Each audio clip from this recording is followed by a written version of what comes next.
Hello, welcome back to Xerieos, episode 31. Hooray! Wait, hang on, sorry. Hooray! I know, a tinge in the air. We'll get onto the recap in a second. No! But one thing that I will say just at the beginning of this episode is, for whatever reason you're joining randomly, you might want to check a couple of episodes ago before you jump into this one. Yeah. A little I disclaimer. think that's necessary. There is now a spoiler alert. Big spoilers. Well, we normally do a recap at the beginning of every session, but this is going to be a particularly spoilerific one. Yes. And there is another disclaimer just from a sort of admin point of view on this, that actually I'm going to have a talk with Sam about things that are going to happen. That hasn't happened yet because we've been totally busy this week, but it will happen soon. And so if there's a little bit of vagity in some of the details around stuff, you probably won't notice, but just in case you do, we now We'll know notice, that. yeah. that's why. So, last time, the party, following a lead from Carmian, the magical assistant of the Lady Riverwall, the person that you were paid to escort to Mount Arnan. We're just going backwards and backwards until it makes sense, really.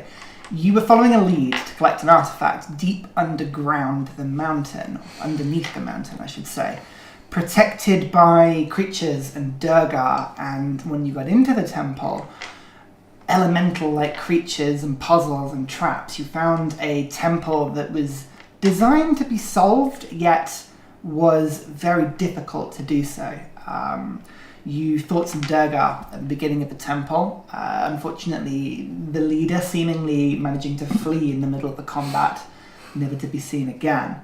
You solved a few puzzles that essentially involved unlocking gems, which were used to unlock a big drum or vat of sand, which poured down, filling up and opening up the temple underneath.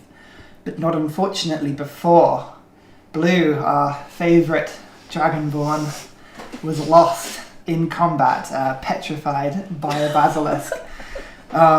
Yes, I was, but you know. I'm just imagining Frank Sinatra's Mile Away Yeah. as Blue flashbacks over all of Xerieos. Whatever it is.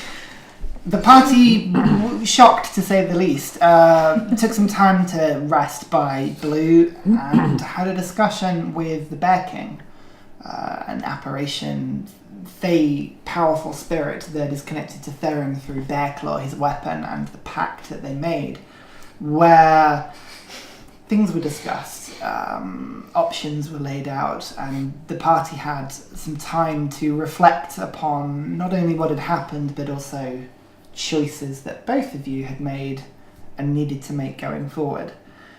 You journeyed after some rest, and without Blue unfortunately, into the temple sanctum itself, where you found some sort of guardian or leader of the temple, some sort of creature that spoke to you, giving you a weird insight into... That is a new sheet. You have made Yeah, it's beautiful, isn't it? Oh my god! Look, the writing I on saw that. the box. So he sent me a WhatsApp of this box. Yeah. Like, oh, I don't know if you can. It's too I'm small. so Come here. happy. Look at that. It's absolutely Have you kept beautiful. your old Yeah, one with similar- all the mess? similar- Absolutely gorgeous. I know. Sorry, I said that's that. totally distracted That me. is beautiful writing. In the middle of the ring, that is a new sheet! It is a new sheet. Recap. Visions were shown to the party of New sheets. a cataclysm of sorts, some sort of event happening previously that seemed to indicate that the world of Xerieos may not have always have been underwater. Told you so. Certain areas of it, certainly, the depictions of these creatures of earth living in or around this temple being, well, just sunk beneath the sea. You were told that the seal had been released, and you were told that others needed to be released to save Xerieos. But that's really all the logic you managed to get from the situation before, with a gut-wrenching pulled out of space, and you reappeared on the side of a very cold and dark and chilly Mount Arnan. As you look around you, you can see the rocky slope of the ground picking below you. There's stars in the sky, wisps of clouds. You can see very fast moving clouds where the wind is picked up rapidly, but There's no rain, just a cold, cold wind. You can see the moon above you, some stars that illuminate a soft grey glow around you. You can see the sea distant beyond you. You're fairly high up the mountain at this point, 700-800 feet above the beach. It's cold. The first thing you notice is that it is very, very cold. The sharp change of that stuffy, stifled air from underground. You were just used to no wind. The stillness of the air, and now suddenly that you are in the middle of this howling gale that wisps past you. With the height you've got, you immediately start pulling whatever capes and clothing and armour you have, just readjusting, doing up buttons to try and brace yourselves from whatever coldness this is. It's dark. You can make survival checks actually for me if you want. Oof. I think we both got this. Did you get a 7 on the roll? Yeah. Yeah, me too. Hey, twins. 8 total. 8 total. Mediocrity. It's night. Unfortunately, you think it's fairly deep into night. You're not entirely sure exactly when, but it's certainly. Yeah, you don't know how far dawn is or how far dusk was. Mm-hmm. What would you like to do? I want to look around for any sign of the boat. That sounds like a perception check, but with disadvantage. Yeah, I figured it would. Because of the dark. Aubrey, you can make these checks as well That's if you 2 want. 9s. Wow. 11. 11. Let's see what Aubrey gets. Well, that's a disadvantage. No, it's a 9. 9. You're scanning out, you can't see any boats on the shore. There's a gleaming silvery aspect to the waves as they're rippling in and out from here, looking like a small lake.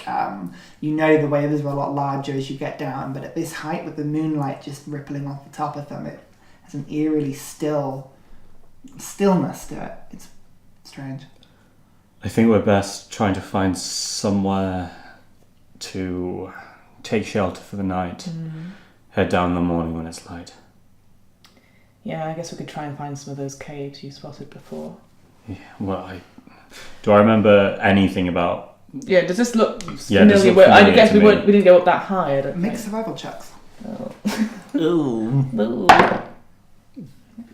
It's an 11, really. Yeah. Yeah. I Up mean, to it was you. neat. Up to you. Man. So that's a 10. 10? 13. 13. Aubrey, you're not exactly sure where you are, but you're not at a dissimilar height to where the cave was.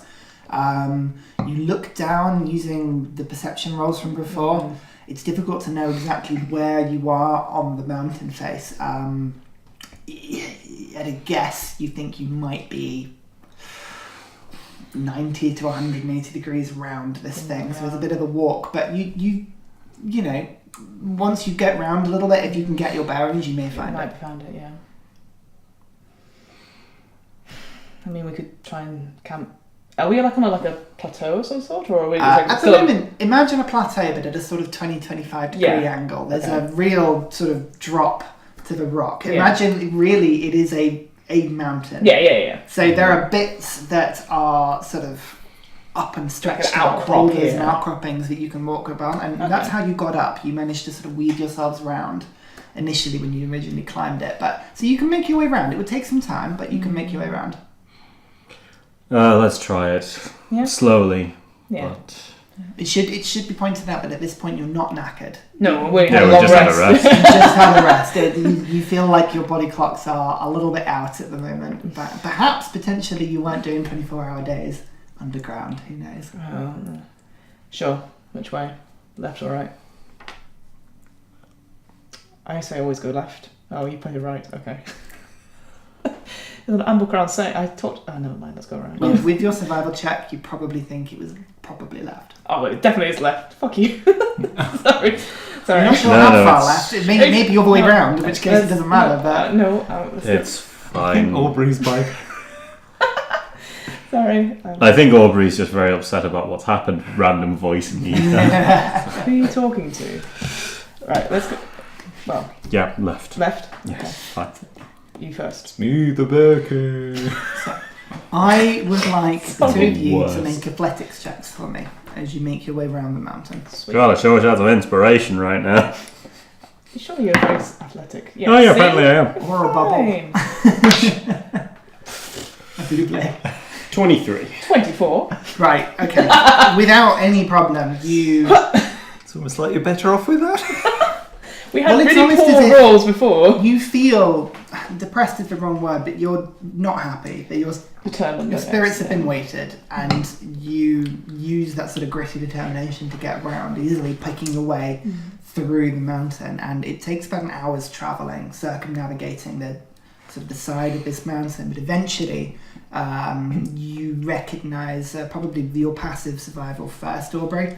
You would recognise a familiar sort of sense to the view below you. The rocks in the dark are quite tricky, but you start to notice the village below you as you sort of walk past the old abandoned wooden structures, and you go right. Okay, so we were just above that, and then you start sort of ascending slightly. Is there any looking? I can do a check, but is there any looks like any campfires or any fires on the sort of on near the village or as we go around like the boulder field? Make a perception check. 12. Nothing you can see. Okay. No, unfortunately not. No, that's good. Prefer that. The one thing you do notice, now that you've come around the mountain, looking up, there is, coming from sort of about 100 feet above you, there is a soft glow as if a fire had been lit. So there seems to be some sort of light coming from above. Okay. So wait, but we're on the I think we're on the same level where the caves were. Ish. What do you think? Check it out. Oh, who could it be? You think Carmian wouldn't have moved from the cave, probably. Well, we don't know that. We've been gone I don't know how long. And if it's not him or the or any of the other crew, I don't recall those giants making any sort of attempt at a campfire. No, they had a place near the boulder field. That's what I was looking out for before, seeing if there was any. Then there. there's a chance, however slight, that it might be one of my order.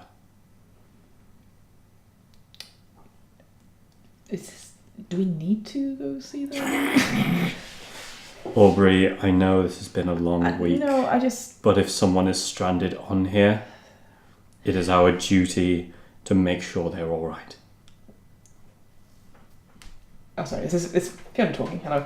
Did the order diary say anything about seals at all? As in the opening seals, not the class. Would Aubrey have particularly read the book? To be fair, Theren was reading it aloud, as far as I remember. But Theren didn't read anything aloud fair enough. I to wouldn't do know. with the seal. No. Perfect. Okay. No. Cool. From memory, the Very vague. Yeah. what you remember is that, and it sounds a bit like general order stuff. They were here on the island to investigate some sort of rumor of some sort of like find, but that sounds very much like whatever the order do wherever they go. Yeah. That's just their thing, really. They go around Xerieos looking for finds and then Appropriating. exactly. I think then I don't know. Have you heard of these seals before? I'm assuming, has it come up in my education at all? Is this a history check I'm about to do right now? Make a history check. There we go. Or an arcana check, one of the two. You can both make one if you want. I am Then you make it with advantage. This is your background. 16. 16. Okay, I'll go for Arcana. 16 as well. 16, okay. You haven't heard anything about seals, particularly. No, not even walruses. You... Aubrey, you probably... Your own joke! The best of what you can recollect tends to come from things like... You know that in Xerieos there are multiple abandoned islands, hundreds of abandoned islands, where life really does cling to the rocks in Xerieos. Food is scarce, there is lots of dangers, lots of monsters out there. Civilizations tend to come and go. You know of civilizations that have been and existed at some point in time because you hear tales of ruins. Through your trading background, you would know of finds occasionally, like merchants and explorers will go out and uncover something buried and then will flood back to places like Britain and Applebury and other sort of cities with finds that then go for a lot of gold. You know, stuff that comes from under the sea is typically very valuable. In a world with not too much in the way of natural resources, anything that seems to have been made previously is at a premium. Theren, it kind of links a little bit back to training 101 really, the order tale of a cataclysm. You have always been taught in your teachings of Perith that Perith was a primary hand in your opinion of creating the world originally, and something happened that caused this cataclysm and to create Xerieos as it is. That much you've always known and has very much been dismissed as a bit of hearsay. There's no real specifics, even in the Order. It's just a tale of heresy. Something happened to Perith, the world was sundered, and the sea rose. You're taught that whatever it was, there's a high logical probability, and this is where like the Order's religious and sort of intellectual bits sort of cross over in a weird way. They reason that it's only right to believe that whatever caused it is still there somewhere, and it's probably under the sea. And so whenever people go under the sea and bring anything up from under it, no, the Order don't like that. They don't want it to happen again. So that's kind of the Order's position. So in your head, this is ringing worryingly true. Even with what the creature said, there's an element to you that's like clashing against years of lectures, and you can see the discrepancy. Bit of a lore dump there. We need to, whatever it is. Need like a shovel, don't I? Let's put aside whatever we've just learned about the world. Agreed. And if that is someone, what kind of people are we if we don't make sure they're okay? Yeah, sure. But I feel if suddenly we've been tasked, or I don't know, suddenly a new quest has appeared where we may have to save Xerieos, like I feel that sort of task is beyond us, but it shouldn't fall into, I don't want to say the wrong hands, but my worry You're is thinking that if it's the Order, I'll tell them. Yes. I think we should just keep it between us. Then I shall promise until we are back on Brit to keep what happened down there, what we were told, between the two of us. I think we just need to know a bit more about it before we tell anyone. So maybe we'll table this for later, but let's just... For now, we'll keep it between us. Yes, Thank I you. agree. That's fine. I need to figure out what any of it means anyway. Cool. Right. Okay. Shall we? Up the Sure. fucking mountain one Yeah, more time. after you. And I go up the mountain. Okay. You get about half the distance between where you are and the light source before Theren, in your head, you hear the familiar voice of Carmen just saying, "Theren, is that the two of you on the mountainside? I think I can see you. Just reply if it is." Yes, it's us. A couple of seconds go by without anything happening, and the light you see above you glows more intensely as a figure holding a torch appears from about 50 feet above you, the entrance of a cave you hadn't quite seen. And at that point you recognise where you are. You've made your way up naturally, just following the easiest path to climb towards where you had gone before. Right. Good to As know. Carmian looks down on you, Theren, even with your dark vision, you can see it better. He looks a little bedraggled. He looks cold, a little bit damp, not very happy. Good. And it is cold. I should point out, it is cold. It's not quite freezing, but it really is very chilly at the moment as you wake your way up, as he sort of sees you and sort of looks. And there's a moment where he clocks the two of you and is looking around, and Just staring back. And he just making my way up. come, and sort of heads back into the cave. Cool. Follow. Follow up. You enter back into the cave that you originally were in. You can see a campsite has been set up and is much more lived in than the one that you left originally with the original magic. You can see bed linens have been put out and stretched by a fire, which has clearly been built and rebuilt a few times. You can see belongings scattered about everywhere, several books, multiple magical supplies have been left out. Generally, it looks like a cave that has been a bit of a state of dishevelment. And you can see, as your jesters in, Carmian has sort of stood by the entrance. Quick, come in. I'll wood it to make sure we're safe. And you can see him just getting a sort of silver thread from out of his sleeves. He begins to sort of wire it and sort of casting an incantation across the entrance of the cave.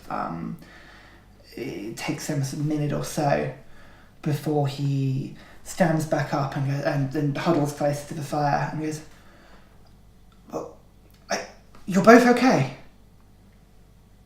Where's Blue?" Is the pagoda still here? Yes, in the back. He's down there. Yes, as soon as I saw the two of you, I suspected that might be the case. Do you know anything about how to unpetrify someone? Petrify someone? Unpetrify. And sort of... That happened in character. Yeah, possibly. How did it happen? And you can see him rubbing his head. What's it called? A basilisk? Yeah. Basilisk? What, below the ground? Yes, it was part of a magical trap. A time trial, as it were. So you found something? Please tell me this wasn't all in vain. You found something. Our questions have to come first. There's the point where his face he begins to glaze. Some of the energy comes back into him as he puts two and two together and works out that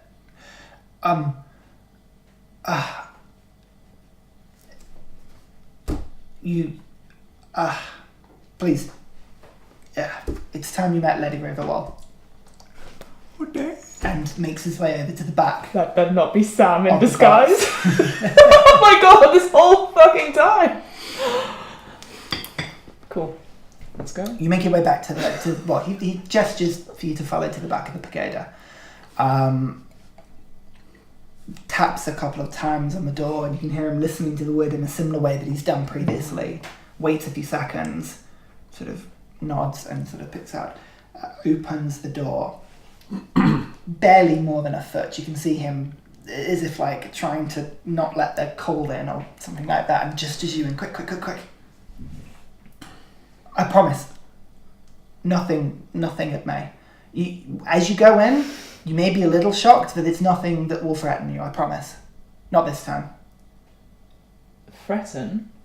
Just, you'll understand when you see it. I go in. I follow. Okay.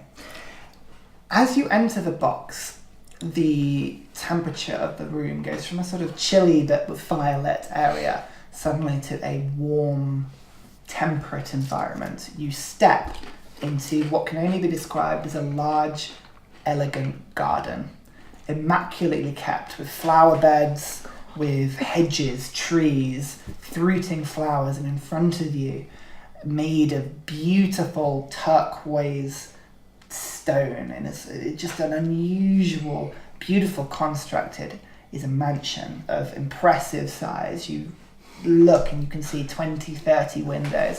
You look back at where you'd come from and you can see the wooden door of the box sort of stuck against a fence. The fence, beautifully wrought iron and elaborate designs. This wooden structure, very out of place in it. It's like putting a wooden square in the middle of an elegant wall. It's really very out of place. As you look around, Carmian sort of comes in. You can see him brushing down bits of snow from his robes. You can see clearly from previously.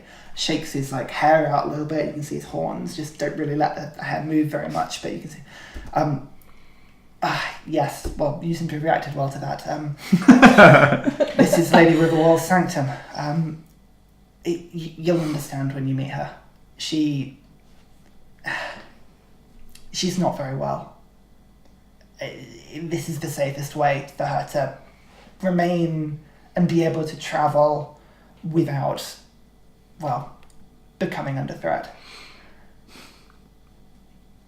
Fine. What's wrong with her? That's not for me to say. If she wants to tell you, I'm sure she will. But please, come. And then he makes his way towards the front gates. You can see, as you move in, there appears to be a couple of servants moving from sort of window to window on the second floor of this creation. You can see a gardener sort of looks up at you briefly, and then sort of halfway trimming a hedge and sort of nods a sort of little flat cap on his head, just sort of bobbing, and he has to readjust it slightly and goes back to his work as you make your way towards the front doors. Bloody Pride and Prejudice on a fucking mountain! Theren quietly says to Aubrey, "Is this what it was like for you back home?"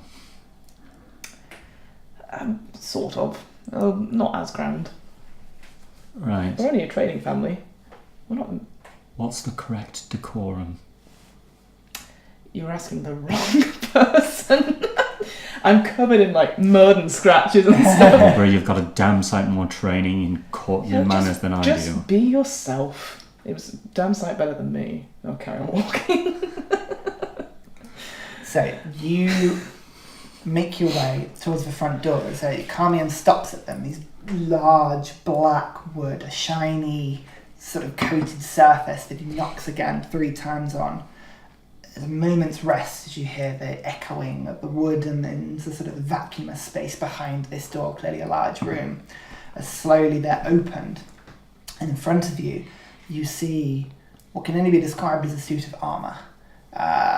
Where there should be a head and feet and arms, there is nothing. It is simply a suit of armour, sort of suspended and animated in form as it opens the door, sort of hooking the door with a piece of the sort of the catch of it, like a gauntlet, as it kicks it open and goes, "Ah, Master Carmian, you have returned. Please, Lady Riverwall will see you now." And the sort of moves and sort of makes his way towards the stairs. You can now see a large staircase in front of you, very Beauty and the Beast style. So it makes its way perfectly up to sort of a first floor balcony. You can see a chandelier, large glass walls on the other side. Windows with beautiful mosaics, stained glass depicting beautiful scenes of flowers and trees and rivers and fish and natural beauty in various kinds. You see on the wall various pictures of elves, noble, very fine looking elves with long white and silver hair, very gaunt, very slim and trim, but beautifully dressed and elegantly looking, but sort of staring in that really disconcerting posh picture way a little bit. Yeah, exactly. Peasants. As you make your way up. Small girl on a Carmian leads you up the stairs onto the first floor, where you take a left turn. You make your way down a corridor. You can see doors either side of you on various places. You walk past maybe 7 or 8 doors before a larger one on the right-hand side, where there was a tower of sorts that you saw from outside. Again, he knocks on the door, similar pattern where he listens in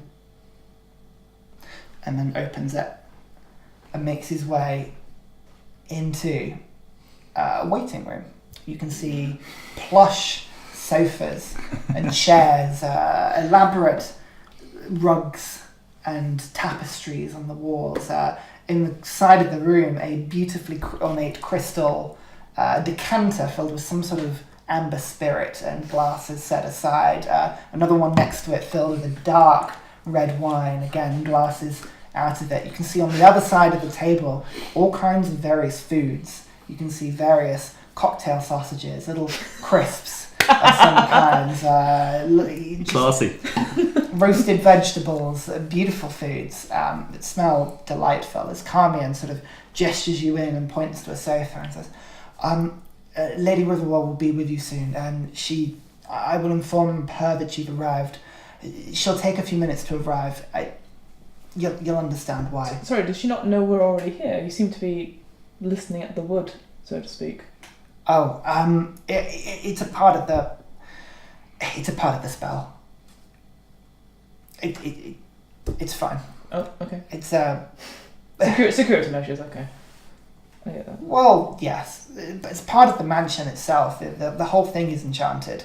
Is assuming that you can, in an arcane way, communicate with the mansion. You can communicate messages through the walls, effectively through the grounds. It's quite neat, really. Really? While they're talking, I'm filling It's really awkward. filling 2 glasses with some extremely generous helpings of the sort of ambery thing. Yeah. He just lets you calm. He doesn't even bat an eyelid. He's very much sits you down, rests you, and then disappears into another door, a wooden door, that as you briefly, between passing drinks across from you, it opens and disappears in. Sorry. You get the briefest illumination of a stone staircase that wraps its way up further into the tower, but then the door is shut, and he closes it behind you, and you are left alone. Apart from the servants, have we seen anyone else in this house that may resemble a noble person? No, you've seen a few servants. Yeah. The suit of armour that took you to the bottom of the stairs, and then proceeded to wait at the bottom, almost staring at you as you went up, and then disappeared back off. Apart from that, no, you haven't seen anybody else. This massive mansion for one person. And we were made to camp. If she's ill, then she doesn't want... The servants seemed relatively humanoid. Yeah, and I point to both of us, we're not the most clean of people. Even with your nice, shiny, dented armour. Yes, I feel the shine's slightly gone off it lately. Yeah. I just plonked down right in the middle of the sofa, dirt everywhere.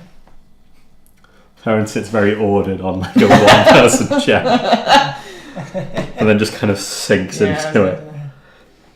A couple of minutes go by, and the first thing you notice is a warmth entering the room. Not in a hot or particularly uncomfortable way. In a lifting of your spirits, a joy that you can't help but feel wafts over you slightly and cause you to look up. You probably were lost in your own thoughts, or looking around the room, or head in hands. Not talking to each other. Talking to each other, resting after what has been a long few days. And you look up, and without even noticing, you were noticing the door opening and closing again. There is a figure stood, a large wooden stick, beautifully ornate, in 2 hands, as this figure is quite heavily leaning on it. Once you would estimate to be a reasonably tall full elf, high elf, I should say, woman, but old. Not in a way. Actually, Theren, make a nature check for me.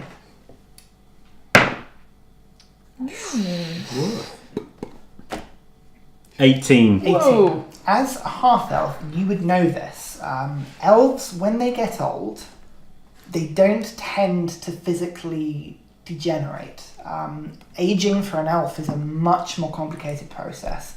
As an elf reaches the end of their lifespan, they are beset with memories of former lives. Elven spirits are effectively immortal things. Once an elf dies, its spirit goes back to its god, and then eventually is reincarnated as another elf. And part of that process is that when an elf gets old, they are beset by memories of previous generations, previous things that happened in their lives.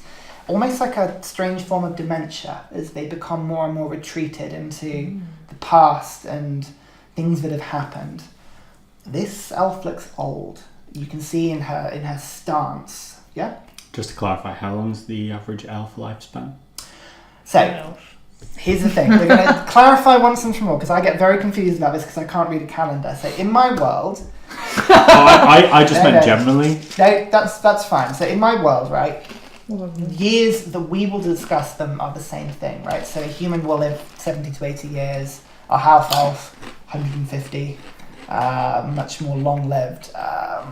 There are 3 cycles of a calendar in a year in my world, so winter, summer, autumn and spring, they all happen at an increased rate, effectively, but you live the same amount of time. Elves can live anything from 700 to 1,000 years, depending on the level of memories, how quickly they degenerate, whether they're slain in battle. They tend to, it depends on how they work. You know a little of it. You've never really had much in the communication with elves themselves. This is probably the first time you've had a direct conversation with one outside of Ybrit. She's old.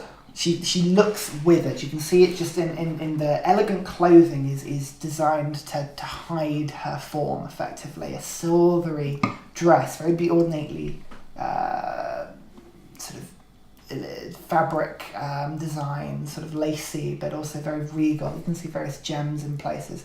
Silver hair wisped in a perfect circle around her head, but you can still see a face that's wrinkled and old as she stands there and sort of looks at the two of you. My children, I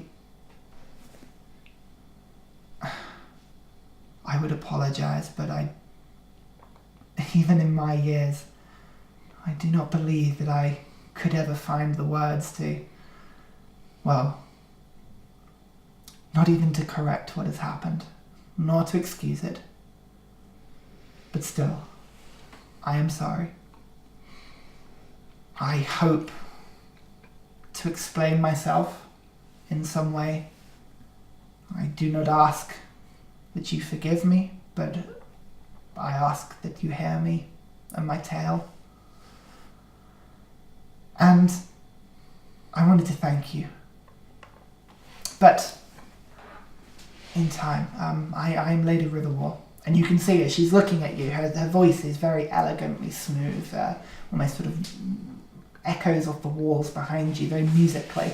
Golden eyes, piercing, almost like pupilless, just gold eyes. You can see the face and the skin is wrinkled and old, but white, as if no sun had ever hit it.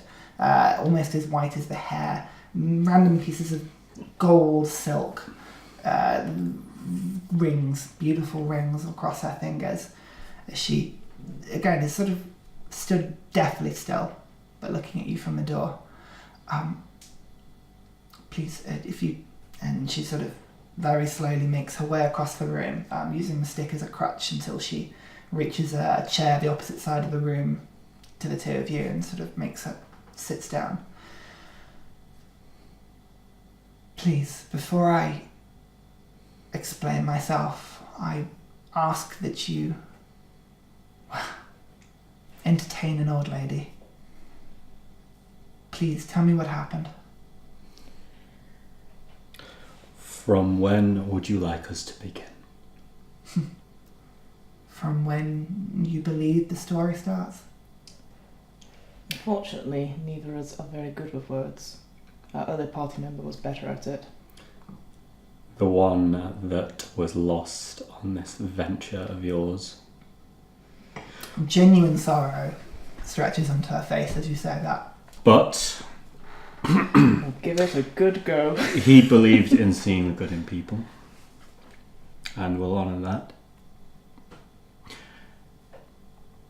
I would say it started when your man sent us away to the Shadowfell with nary a hint of what we were looking for, with a sentence so vague I've thought of little more than punching him for the last 3 days. She sort of just watches you, doesn't try and interrupt in any way. I wanted to punch him much longer before that, but we'll go with that. We found our way to a castle of strange mechanical... Nightmares. Long story short, we made our way through a portal deep underground. Took us a while. Many chairs, different colours. How many days have we been gone? She sort of... please, I will explain all. It will make more sense if I can hear the rest of the story. Fine. Deep underground we found, I don't even know what you call it, a floating thing, eyes, Huge eye. Yeah. screaming, raving mad. Got past that. Yeah. Found a door. Found some dwarves and enemies. Some nice ones, some not so nice. Hmm. Some good beer. There was a temple. Sorry. 4 stars, trip advice. Yeah, that's literally what I was thinking. Beer again. There was a temple where these evil dwarves, Doroga, I think the dwarves called them. Yeah. They were protecting something. Full of traps. We Between 3 of us, we figured it out.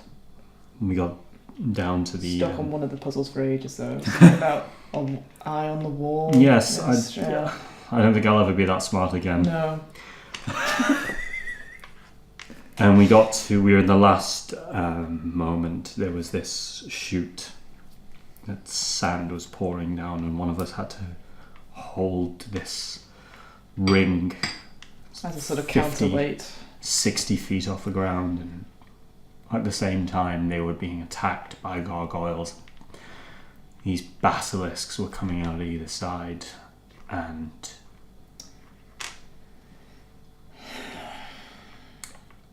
he was distracting, keeping them busy, so that I could keep firing at these gargoyles so that Aubrey could stay holding on, and their magic. It just overwhelmed him. It was the second we'd held it long enough. So, the two of you, I don't know if you're magical, I don't know if it's Carmian that has all the abilities, but I will start with requesting that you go and save him. She considers it for a few seconds, and there's genuine remorse on her face.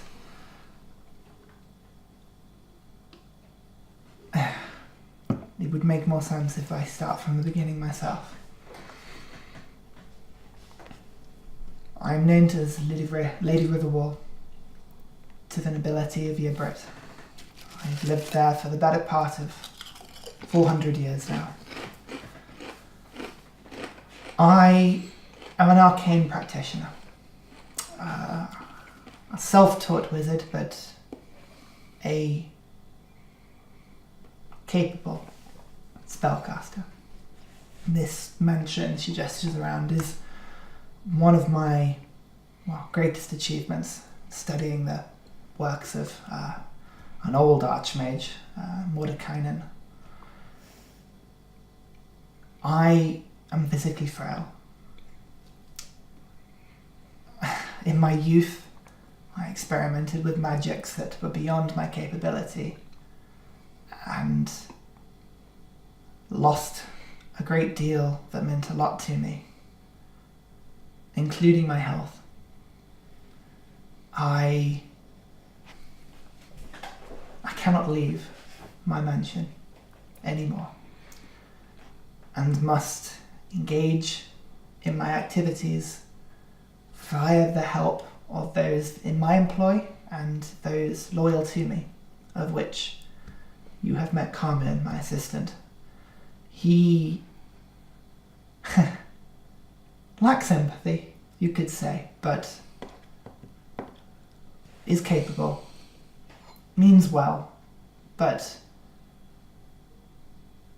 he would do anything to make sure that my will was seen to. I cannot help your friend. My abilities are arcane, not divine. I cannot heal him, I'm afraid. this petrifying condition, you mentioned basilisks. And over the next sort of 10 to 15 minutes, Lady Riverwall starts to just ask you questions about the last few days, picking random details out, really strange questions. She starts asking you about the basilisks, how many legs they had, what colour were their scales, what was Blue's expression when he was petrified, and genuinely listening to all of these things. The colours of the sand, the number of gears on the cogs, as if everything was relevant. And she takes her time. If you express displeasure or annoyance at the question, she gives you time. But you find her company easy. She comes across well. And eventually sort of comes around when even the two of you just, she can tell you're getting a bit fed up with the questions. And I represent an organisation within Ybrit. A collector's guild of sorts.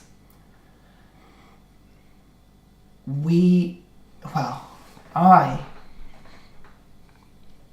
had heard long ago of the rumours of some powerful artefact that may save me. Years ago. And for years I spent a huge amount of my wealth chasing fairy tales, effectively, looking for the cure for my condition. And I didn't find it. But I did hear tales of a cataclysm. And she sort of looks at you, and I'm sure you understand there are similarities to the story. Carmian has told me a little bit about what he observed, but from what the two of you say about your journey, it sounds like such rumours were true. There seems to be some form of magic that has changed the world we know, and that can be undone. I'm afraid you know about as much as I do at this moment, although I will spend a large amount of my time and considerable resources that remain to me to hunt down further rumours and to investigate what we found here these last few days. For I do believe that even with everything that's happened, this discovery that you have made, if it's true, and I'm skeptical, I can see that you are too. If it is true, and there is something that can be done to save, or at least assist Xerieos in some way, I would be very intrigued to follow those leads. I cannot help your friend, but there are those who can. Such restorative magical power that would be needed to release him from petrification, it is available from Ybrit. There are 2 spellcasters I know powerful enough to cast such magic. The, head priests of 2 of Ybrit's largest cathedrals, the one of Perif and the one of Zarnor.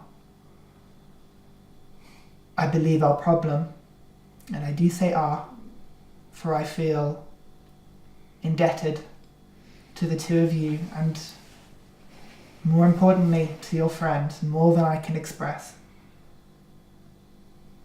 The difficulty will be finding a way to return with such magic, for I do not believe the practitioners that I know in Ybrit would travel that far to save him.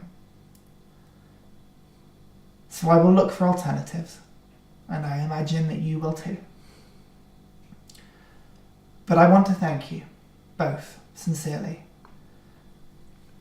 My organisation is secretive. We are wealthy, but we have enemies. The nature of our work, the artifacts that we deal with, our exposure to your order. There are many threats in the world that face those who try and unearth knowledge. And this lead that you investigated cost me more than I would be ready to admit to obtain. It cost us something as well. Yes, I do understand. I cannot explain, but one day maybe you will understand that I do understand where you're coming from. I could not readily share my information with those I did not trust. I have lived a long time, and I have made many, many enemies along the way, including some that I know reside in Ybrit to this day. But you have helped me more than I could express. And she sort of rummages in a small clutch that she keeps just on the side of her sort of thing. There is the small matter of the contract, I believe, that was signed with the Adventuring Guild. It's not something that is particularly tasteful at this moment, I appreciate, but I feel like we need to get rid of the formalities before we discuss what I can truly do to help. And she rummages through. No pockets? Yeah. And reaches out a small piece of paper from this clutch, and sort of, you can see, just sort of obtains a very small pair of reading glasses that she very delicately sort of squints at, reads for a second. I believe the contract was for 2,000 gold each on my safe return, less a deposit that was previously made. The gold on our return to Ybrit will be yours. 5,400, I believe. I will see it to it that Carmian collects the gold and has it ready for our return to Ybrit. I would offer you something else. Carmian is a powerful magician, but is limited in what he can do. The three of you were capable and brave. You went deeper into this temple than he could follow. He is linked and indebted to my protection. He is very limited in what he can do independently, but he did find a few things underground following you. These Durgar had been collecting more items than I believe even the dwarves had realised, and he managed to liberate a couple from them. And whilst I will have to retain one, I'm afraid, to fund further endeavours going forward, I would offer you your choice of them. Ooh. Looting! I mean, Two objects. Presents! Yay. What's this one? Okay, so sorry. the first one, she again pulls just from her sleeve, and again, the space No was pockets! not there at all. It seems to sort of operate from nowhere, but you can see a wand. Golden and silver and beautiful, with a inlaid leather bronzed handle. A single diamond in its hilt, sort of beautifully made. Not quite like a lightning bolt, more like a sort of wave. And she sort of puts it on the table in front of her. I'm afraid, and I do apologise in advance, the items liberated seem to be of an arcane nature. I understand. But I will let you both choose. Maybe you can use them. If you can't, perhaps you can sell them. Everyone has needs for gold, and perhaps gold is the answer to finding whatever cure there is for your friend. But she hands it out, and it is, she may as well just tell you now because she will have attuned it and can explain. It is a wand of the War Mage +3. Oh shit! Requiring attunement by any spellcaster, while holding the wand, you gain a bonus to spell attack rolls of +3, and you ignore half cover when making any attack with a ranged Well, spell. someone's not When I ready for rolled that that. on the table, I went, huh. It's not the only good thing I rolled. Oh. The second one she pulls out and I'll get the description. Well, sorry, the picture of it is way cooler than I could ever imagine. Hang on, I could explain. So, Fancy using a wand, Theren.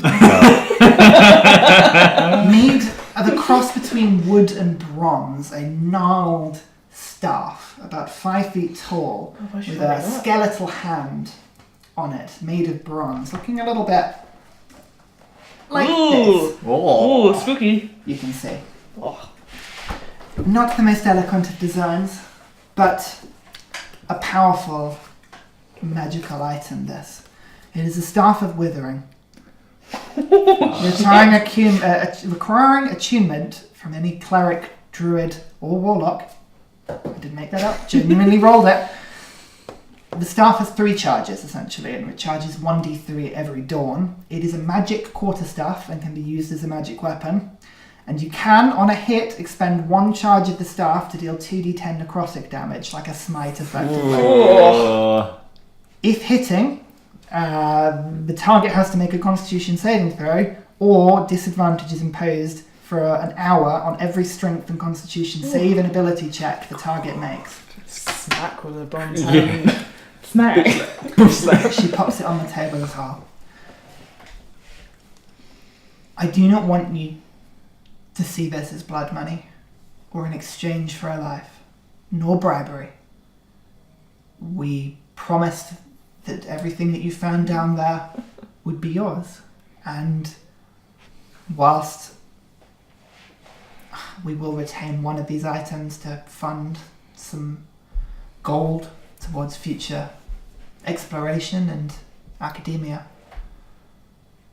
I do believe that whatever power or gold this item could give you, it will help you in what you're finding. Everything has an opportunity. That is something I've learned over these years. If you believe hard enough, you will achieve what you want to. Which one would you like? You're the trader, you pick.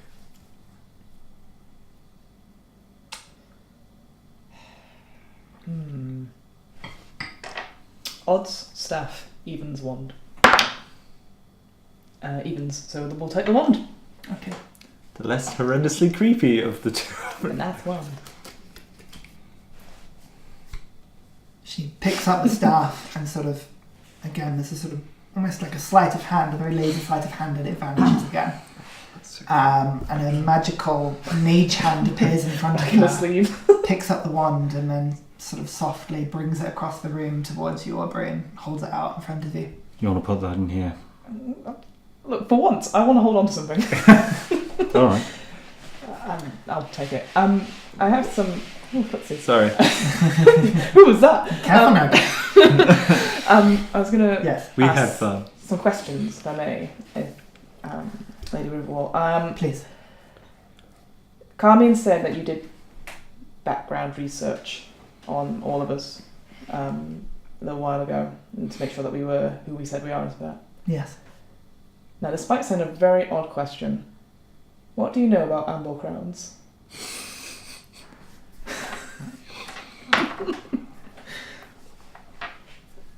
She thinks for a moment. I know Thorn. You do? Yes. I've never met him, but I know of him. He's a regular trader around these parts, I believe. Well, Yibrit, certainly. I hear he is a man of good repute. Yeah, he is. Good to know. Could I ask a sort of separate question but on the same vein? Please. You did background work into all of us, so you know who my father is. Yes. I've actually met Alaric. What's he like? That's not my question, by the way. It's mine, though. I am no genie. You can ask what you like. He is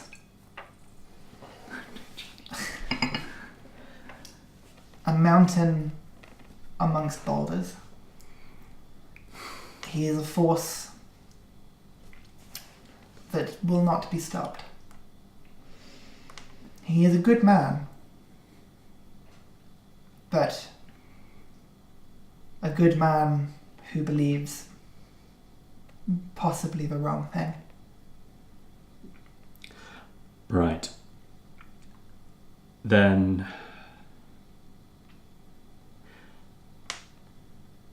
do you know who my mother is? No. But I could help.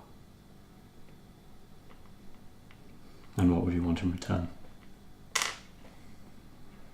I ask nothing, I demand nothing of the two of you.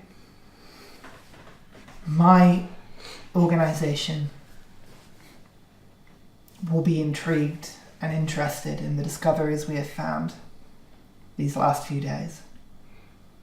My intention, being forthright with the two of you, is to investigate leads of further seals, to investigate the tales of the cataclysm, of whether what we have found is a force of good, a force of evil, or merely a force of something.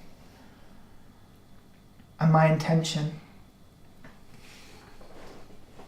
if it proves correct, and if it proves what I think it is, and that is a saviour for Xerieos, my intention would be to find the remaining seals and to release them. When that time comes, I will seek you out again. I will not demand anything, but this time I will come to you openly and honestly, and you may extract a fair price for your work. Why us in the first place? Surely there are other people more skilled than we. Yeah. When we first set out on this, I was not confident that we had found anything. I have been on many treks before where we have chased leads into the shadows, where nothing has been found. 3 of you, 3 young, talented, and lost individuals. All 3 of you without conviction. It's a rare day that 3 people, undetected and unknown by my organisation, enter Ybrid. You are of intrigue, and your friend, Captain Grumac, an acquaintance of mine from long ago.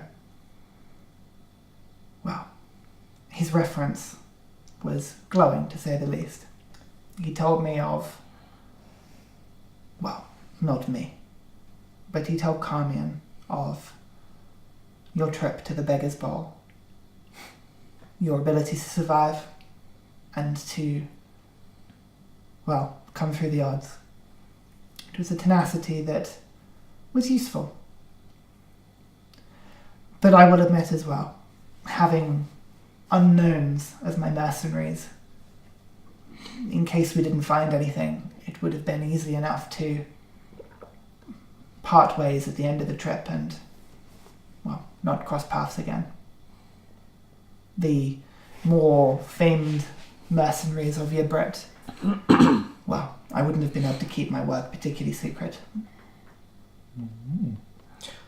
And I assume that we are to be sworn to secrecy.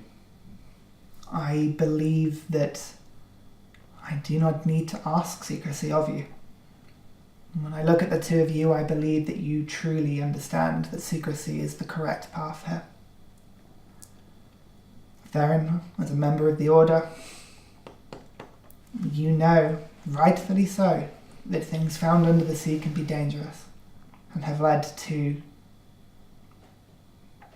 deaths in every year of my very long life. The fear is correct, and warranted. And Aubrey, with great fines comes risk, threat of assassination, extortion. Wealth is a dangerous thing, and greed even worse so. Keeping a find like this secret, it really helps to avoid eyes. Captain Greenback, did he mention his business meeting we attended? No. Fair enough. I think, if you don't mind, we'd like to go back to your Brit now. Yes.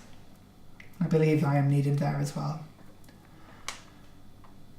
Carmian has already made contact with Captain Sarcher. She returns to the island at great speed and will be here in the morning to pick us up when we make our way back to Yibrit. You asked me before about the time that had passed. It is not as bad as you fear. Your exposure to the Shadowfell was minimal, and you stayed underground but a few days, but it has been almost 3 weeks. God. I have to go back. Someone's waiting for me. Thank you for coming to meet me. I am tired, and if you don't mind, I will seek my bed for now. We'll see ourselves out. Thank you. I am sorry in advance that you cannot stay in my mansion whilst we travel. It is a genuine pain for me that I cannot allow mortals, other mortals I should say, into the mansion for any extended period of time. It drains me. I can only sustain it for so long. But I'll be here. If you need me, ask Carmian. He knows to treat you well, and that you are friends. We both hide the shock on our faces and leave. As they're walking out the door, Theren just says to the back of Aubrey's head, I assume those are new orders.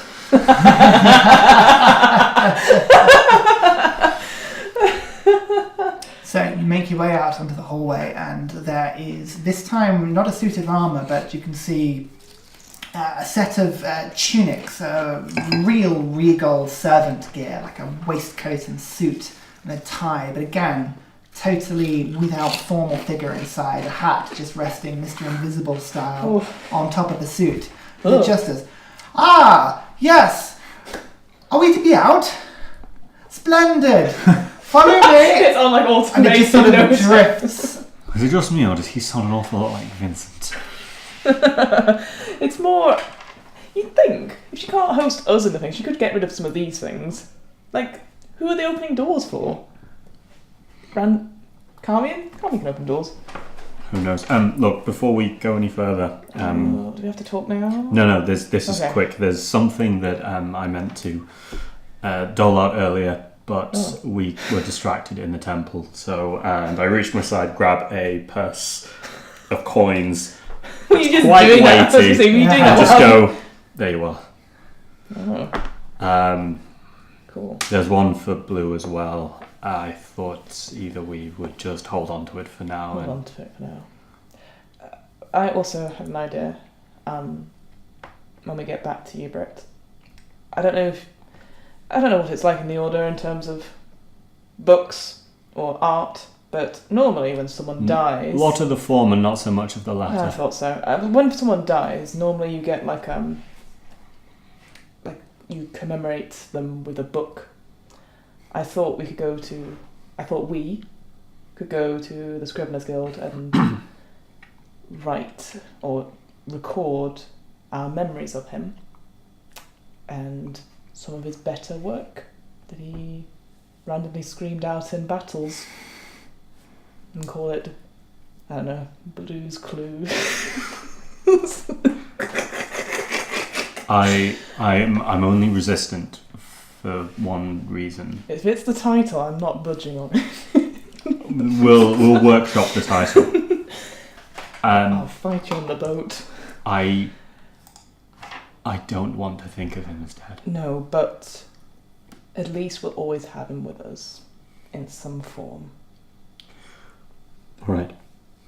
When we get back to your bridge, should we find a way of getting in touch with his father? Yep, I guess that's something we should do. Do you think a letter will do? Or are we going... Send a message. Send a message. I know it's expensive, but... We could use Doesn't some of his gold. Oh no, we'll use some of our gold, not yes, Blue's we'll gold. use our gold. Okay. We can send him Blue's gold. Yeah. We don't need to pay a personal visit, do we? Or do we? If we're going that way at any point, I feel we should. But that means we have to go near Harpley. Yes, and if we're going near Harpley, then I have to... No. You are welcome to stay on the boat, but I have to go and... We don't need to go see... We don't need to go to Harpley.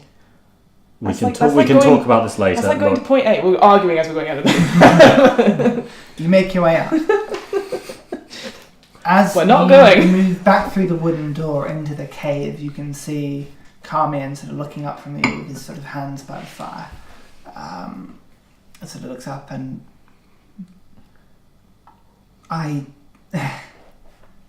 I hope that makes a little bit more sense. Can we be off, please? Yes, in the morning. Captain Sarcher is sailing. Sleep? I'm happy to keep watch, if that would help. We actually just had some. Yes. I could do with some more. No, it's probably not a bad I idea to am just... knackered. Okay. We can take watches then. Look, I'm sorry. But you know, well, I know, that if you saw things like I do, you would have done the same thing.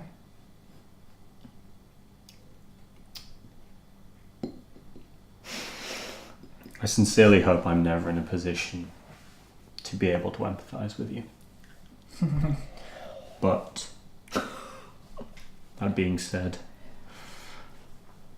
we're trained to understand that harsh decisions are a requirement. Personally, cannot speak for her, No one speaks for me. although I still am of the opinion that you and I have our differences. I accept your apology. He nods. If it's any consolation to you, the last people, the last person to be invited into Lady Riverwall's mansion was 40 years ago. And I was amazed then as I am today. Lady Riverwall is... she's a good person. And she's a wealthy and connected person.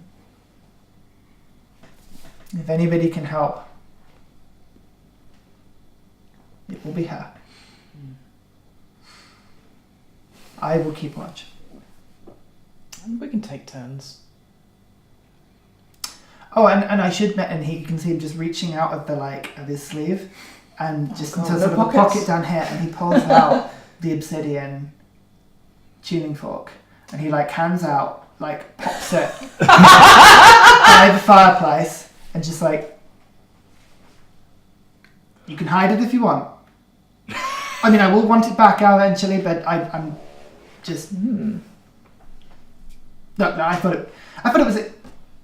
I'll keep watching. He just sort of goes out and then sort of makes his way to the entrance of And the he's cave. walking away, I sort of call after him. Carmian, you were wise not to bring that up. I thought I was. I thought I read. Then he comes back and picks it back up and stuffs it in a pocket, just like. Where we can see it. Good boy. You can see sort of the green eye is just slipped. Like 40 years your elder. Yeah, the Theren just turns to Aubrey. I couldn't resist, I'm sorry. It's not often you get to insult somebody who can plane shift, but there you go. Oh yeah, jeez. So, you, unless you tell me otherwise, will have another long rest. Yeah. You're hit by a fireball.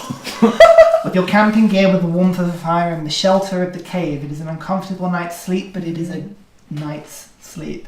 You get a long rest. Woohoo. So, I think mainly for you two, it means that you're going to get your hit dice back. That's what I'm after. Yep, 2, exactly. right? 3. Three.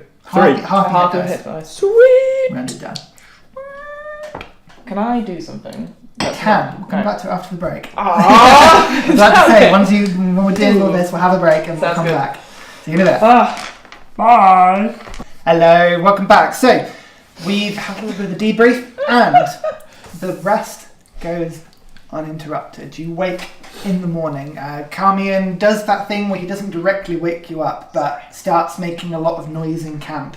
You know, if you imagine somebody sort of taking a bag and putting it down Really? and notices that you don't move, so like picks it up and drops it a bit harder and you don't move, and then goes BAM! And then you both sort of jump a bit and goes, oh, I'm so sorry. I'm so sorry. No, oh, look, the sun's up. Alright, it's been a long few days. Aubrey remembers this. He sort of nods. The boat is, it's there. So when you guys are ready, we should make our way down. You're not just, No, I don't think you will be able to. So, really, the only thing that does is send people to monochrome nightmare realms. Oh no, I think you can only move the pagoda yourself, right? You can't move. Oh, sorry, you're talking to me or at me? No, So I am stood here. around you. Yes. Around me is kind of to me. Yes, I guess. Carmian, the hint was when I looked at your face and said, can you not just... Yeah, but No, I can't just... Unless you want to go back to the shadow I tower. really would rather not. There we go. Can I have it back, by the way? That's quite expensive.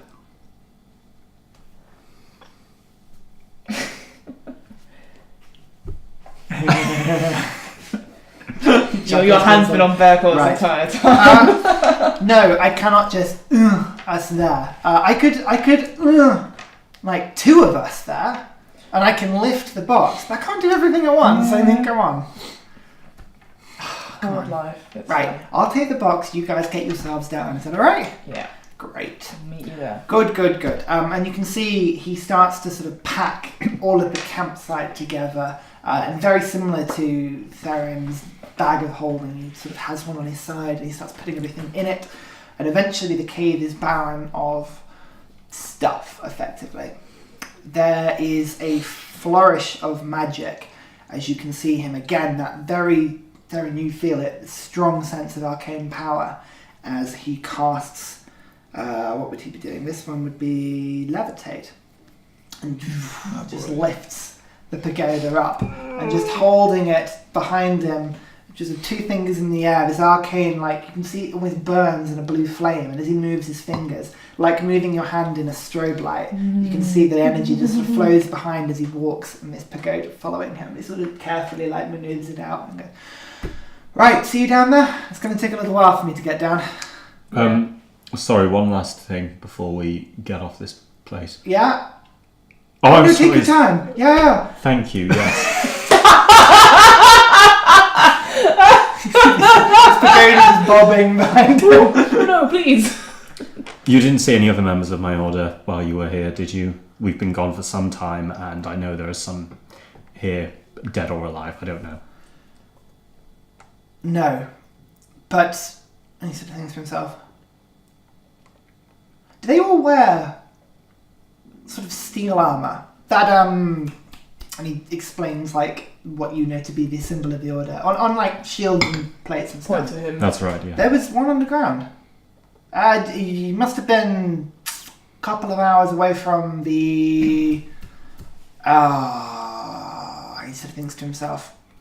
You kind of took a right turn and then a left turn, and I couldn't follow you very easily. The Raven's not very good at long distance. It's very complicated, but there was a body in the tunnel somewhere.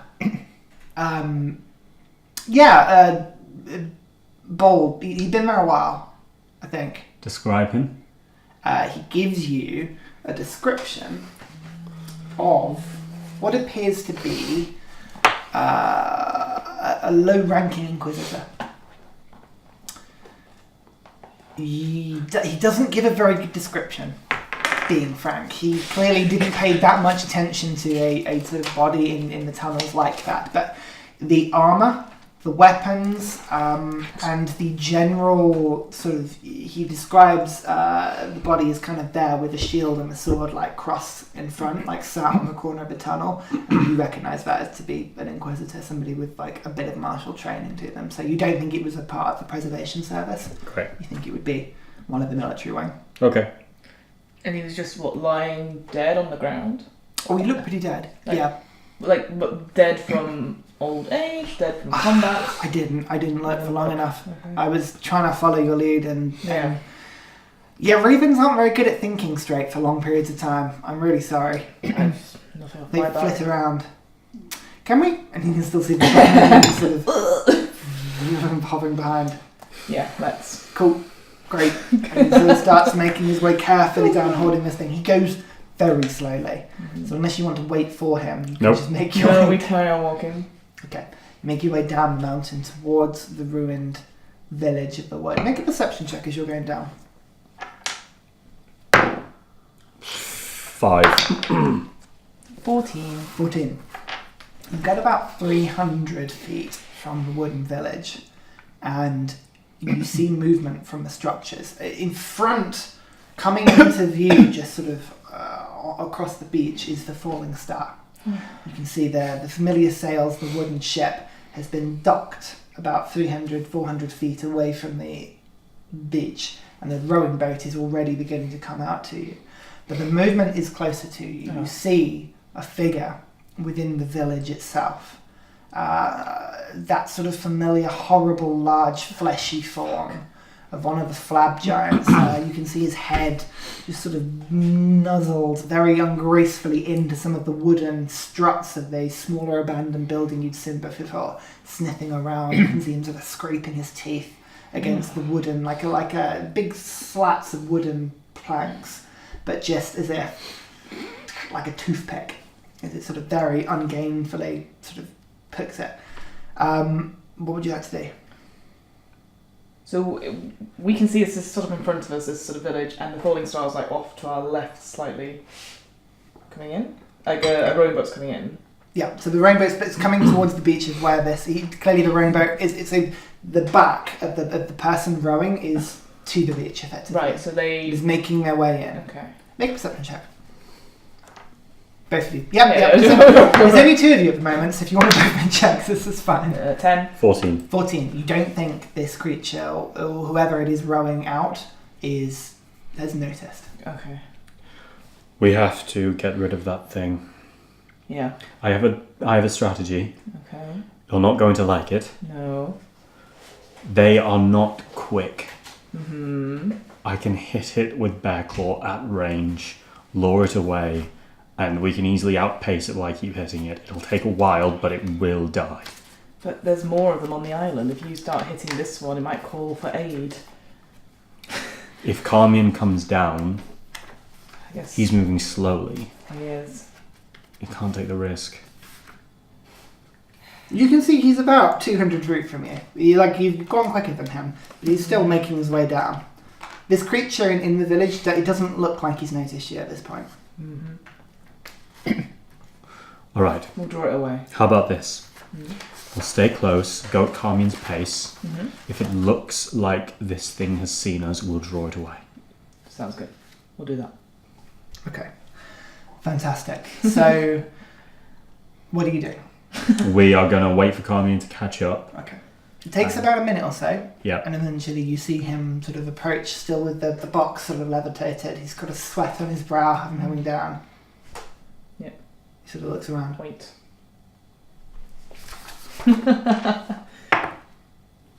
His eyes widen, a sort of a curious expression. It's one of those creatures, isn't it? Yes. Bill and I fought one, just the two of us, and it was difficult. It was all three of us there. I speak to no one, sorry. And we've killed another together, but We had protection then. yes. Stage whispers again. Yeah. I can't be bothered to run around with this box being levitated. It's just too much hassle. Come on, let's just deal with it. And he just starts walking ahead of you. With the box? Yep, just been towed. Still levitating behind him. Wait, Carmian. He still goes. I want to catch up and Follow grab him. his shoulder. Yeah. He sort of gives you a look. What? These things are incredibly slow. They can be outpaced. Oh, I know. What do you mean you know? Well, I've been watching them. I've killed a few. What? How many? 2. So technically a couple, I'll give you that. That's 4 dead. How many did you see? Oh, I can't remember. Sorry. So, you've been rowing for about 5 minutes and you are tired now. Why your crew didn't want to get off the cold boat, you have no idea. And it's pissing you off because they are lazy and you pay them far too much for this. But after about 5 minutes of rowing, you start to approach the beach. Make an athletics check for me, please. Ooh, not good first roll. 9. 9. Okay. It takes you way longer than you remember yourself being a lot fitter than this. But eventually the boat sort of beaches on the gravel, this horrible rocky beach, and you sort of make sure it's sort of shunted onto the beach and get off and have a look around. You can see all these wooden structures ahead of you. Up ahead on the hill, you can see some other figures and what appears to be that horrible wooden box from before that just why it had to stay in your cabin, you're not entirely sure. Right. Do you want to make a perception check for me?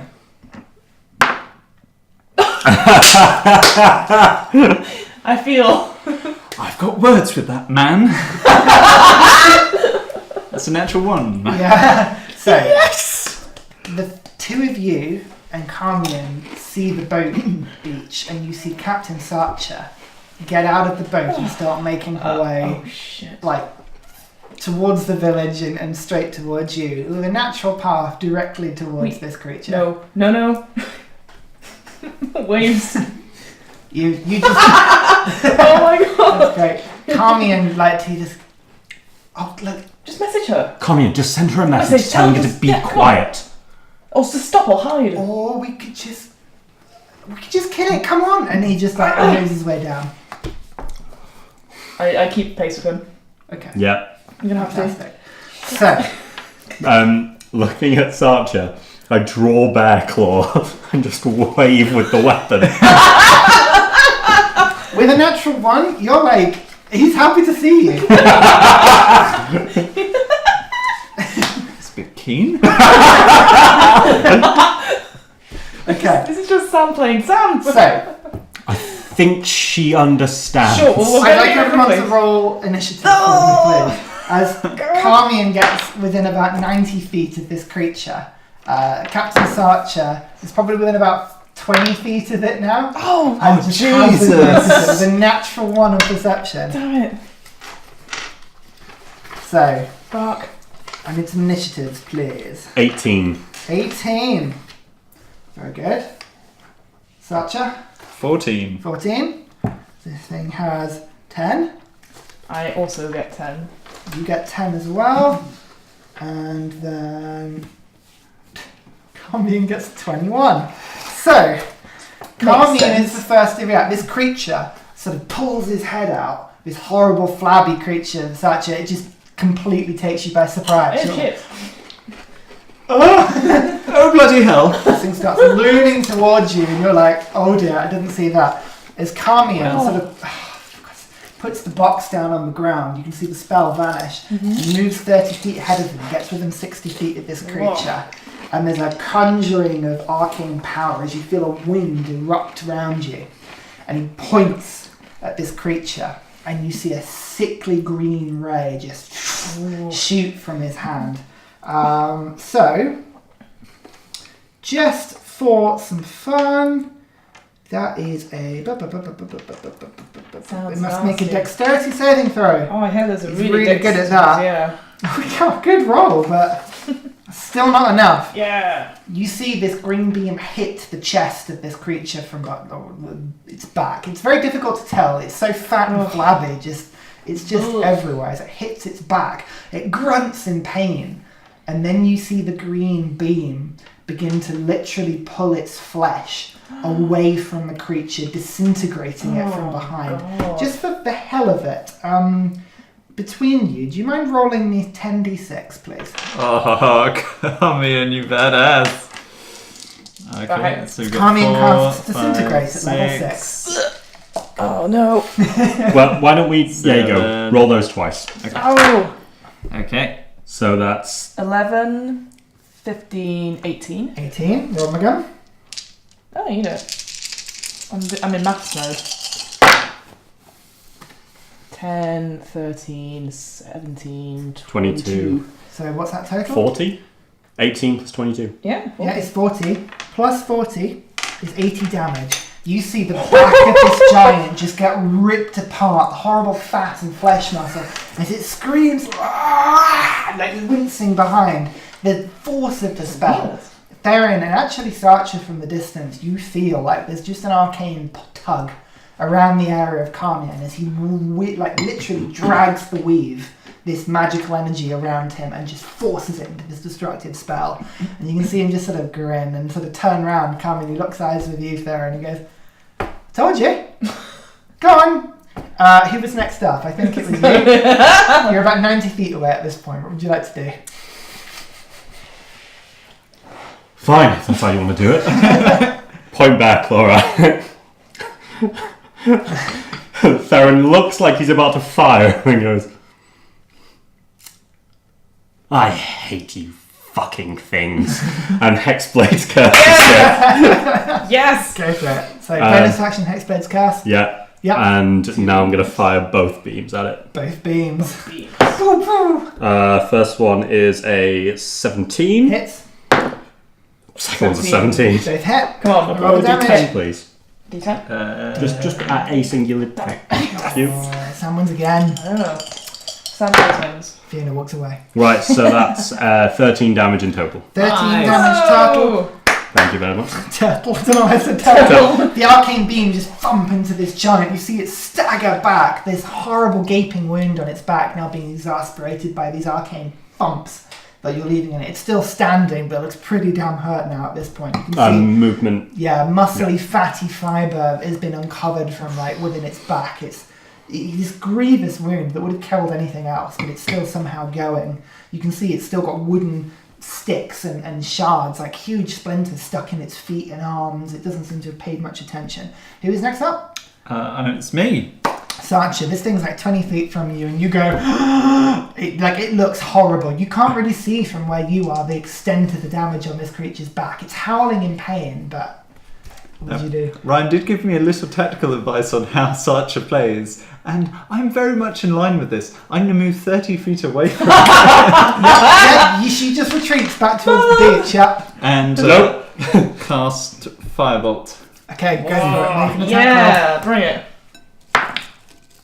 Yes! 25. roll. 25 hits. Okay. Roll for damage. doing, not bad. 15 points of damage. 15 points of damage. This thing is barely standing and now its burning fat wafts like a disgusting foul bacon into the air as it begins to bubble and melt from its front. It's just flailing randomly around at this point, unable to really take into account what's going on. You can see it's sort of picking up things and it's like weapons, but its chubby hands can't grab anything as it looks angry. It looks like it's trying to decide who to go for. Anything else you want to do? Nope. Great. I think it's now Aubrey because It this thing is is. slower. Oh god, I'm so far. How far away am I? You're about 90 feet away. I'll use my full movement, so 40 feet. Yep. Get within 50 feet. Yep. Yeah, but I'll just throw a javelin at Throw a javelin. Disadvantage because Do it. Throw a javelin. no, fuck it. I'll do it reckless. Can I reckless range attack? Sorry, Isn't it only a melee attack? that's what no, I'm just have a look at the... Sorry, Price it's something that was so easy, and then I didn't look it up. Reckless is one of those weird things, isn't it? I think it might be melee Ooh, only, but... Yeah, it says when you make your first attack on your turn, you can decide to attack recklessly or not. Yeah. Oh wait, hang on. You do so gives you advantage on melee weapon attack rolls. Melee weapon attack. So if you use the javelin in melee combat, that's fine. Yeah, because you're but throwing really, it. I'm throwing it. No, So unfortunately not. disadvantage. That's fine. That's 11.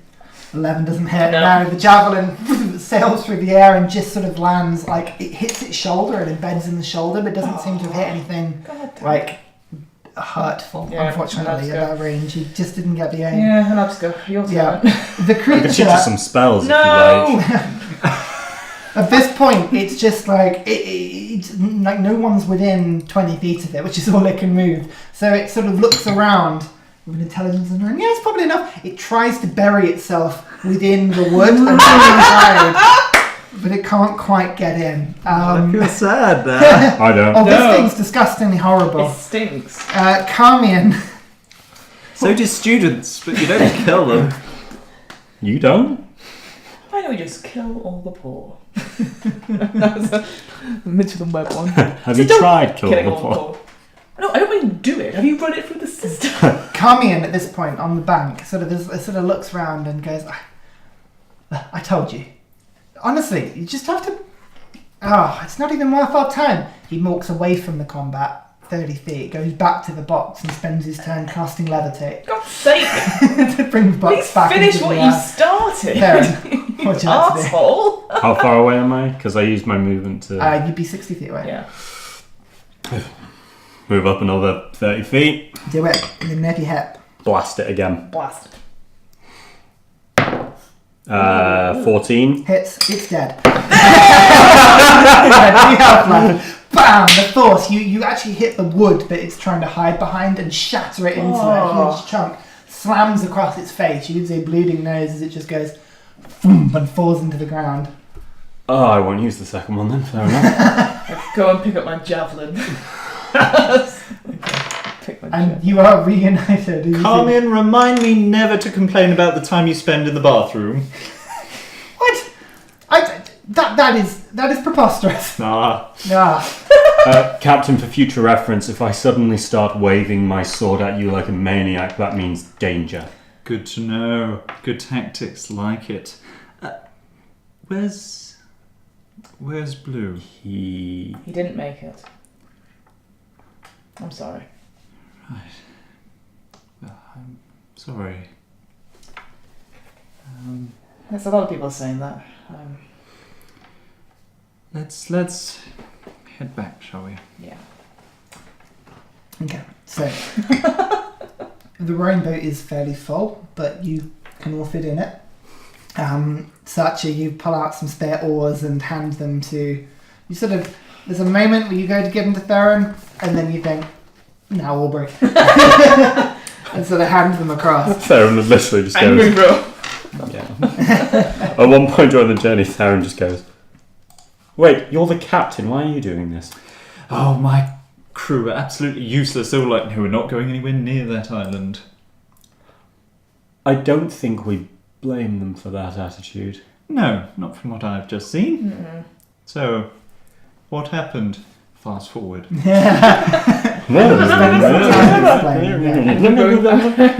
And then To remind this everybody, prick. and especially Sam, because you're having to play Captain Sacha and it's all very thin. So there are 4 crew on board. There's Mirabelle, who's a Joseph. female human. There's Joseph, very good, male human. Rocco. Or Rockle. Rockle, Rocco. the Savian. lady dwarf, and Savian, yes. A wood elf male. So Mirabelle, Joseph, Rockle, Oh, Servian. Fun fact, in my Mount Arnan notes, Carmian is down as tiefling ass. that tiefling ass. Well, We know what Theren's Gotta get some of that tiefling ass. So, Mirabella's the one that sort of leans her hand over and sort of grabs the tow line from you, drags the boat in. Oh, you're all okay? What was that? I saw flashes from the beach. You okay? Oh, not a problem, Mirabelle. Yeah. Welcome aboard, Captain. And she sort of holds her hand and pulls you up. Thank you very much. You can see Put Rockall. my hand. Yeah, Yeah. it's helping. Rockall is sort of on the Bible wheel. Ready to go, Captain? I think so. Hmm. Now, you two. I'm so sorry again for what happened. But if the journey here is anything to go by, I will need you both. Are you okay to go now? Yes, that's fine.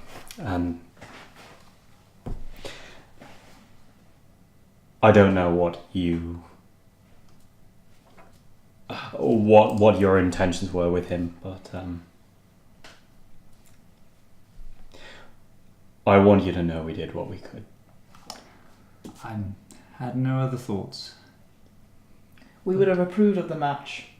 I go and look at the island as we leave it. Yes, there was some encouragement, but it didn't quite pan out during the journey. Why did you come into my tent that day? Oh, it's a whim.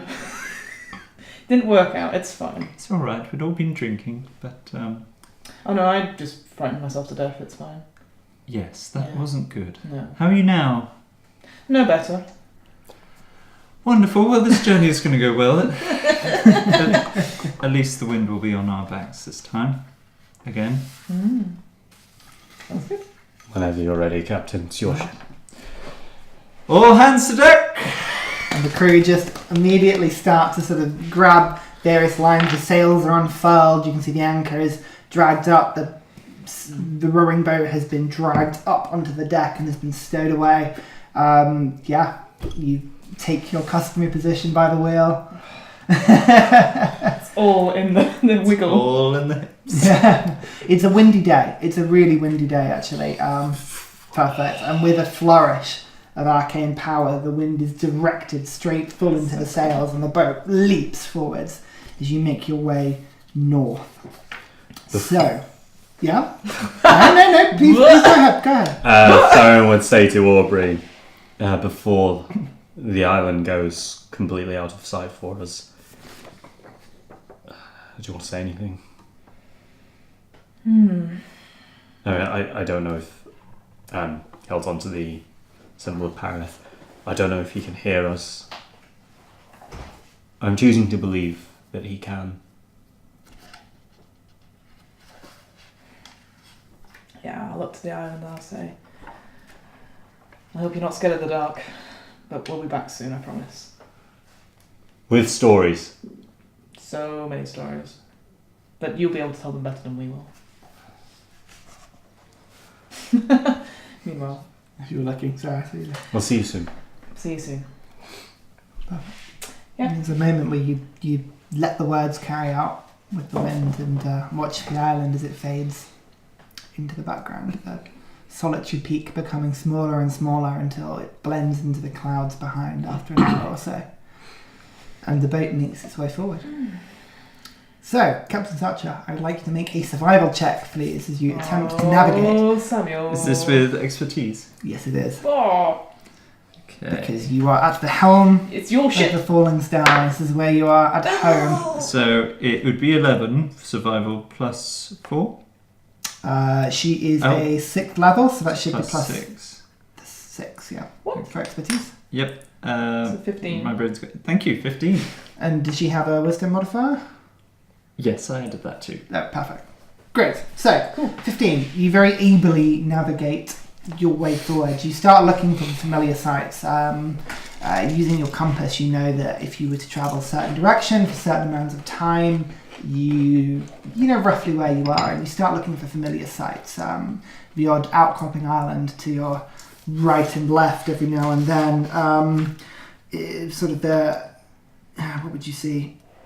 grey reef sort of briefly appears to your left as you travel maybe sort of 4 or 5 hours out as you make your way further and into the deep empty waters around Mount Arnhem. There's not much to guide, but you know if you go just a little east of north, you'll eventually head towards Yibret. You are in between, and I'll let you make the ultimate decision if you want as to whether or not you want to go via an island. In your head, you've been away for far longer than you planned. Than the original contract was for, so you're quite desperate to get back to Yibret. Supplies on the ship are low, but they're not critically low, so you can make it back to Yibret in one go. Or you could head past Zelidia, is one of the sort of major islands. Would Sancha open it for discussion or just make the decision herself? Yeah, she'd make a decision herself. She'd want to head straight back. She's been out longer here than she would have thought. Great. So the course is set, and forward you go. This way. Another island! What's going on? This isn't your Brits. So, Smaller. I'd like everybody to make a perception check for me, and I'll make one for the crew. As the watches happen. Over the course, you are all 2 tens. given roles to watch for certain amounts of time. You get sent at the crow's nest.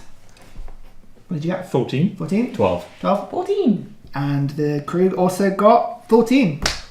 So, a fairly good average of rolls there. Hey. You spend the time, and for expediency's sake, you've travelled this stretch of water before. We will see if anything pops up. So, the first day, second day, third day, fourth day, fifth day, sixth day, Oh my goodness. seventh day. Nothing turns up. What? This is random Good. encounters thing. If you roll above a certain number on a D20, I didn't roll above a 14. Any of those are on a Wow. I needed Thank like Christ. you needed the 17 or above. So, Zano. Zana! the 7 days of travel are thankfully empty. It's a real shame. I had some great random conversation. I'm really glad that we didn't see them. We're okay, because we'll probably find them on the next trip out. Fucking water. You're given No dolphin pods, no nothing. So let's have a look. It would be. I'll just get this. So it's departure. Make another survival check for me. What? Sarcha, yeah. Start With expertise. Okay, so plus 8. Yeah, plus 8. Back to the roll you got before.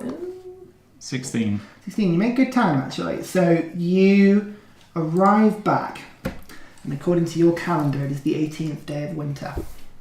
By the time you get back, it has been. You left on the 11th day of autumn. Yep. You're now back on the 18th day of winter. It has been 5 weeks to the day Shit, I'm overdue. since your departure, as Yibret starts to close into sight. The journey for you two has been uncomfortable. Without Blue's bubble, it has been cold at sea. The wind is freezing. At some points overnight, bits of the deck, and especially the shelters that have been rigged up for you to stay on, the tents, you wake up and your pillows have literally frozen overnight. Blankets, the moisture in the air, it is freezing. The breath in your air constantly. You are chilled to the bone by the time you get past.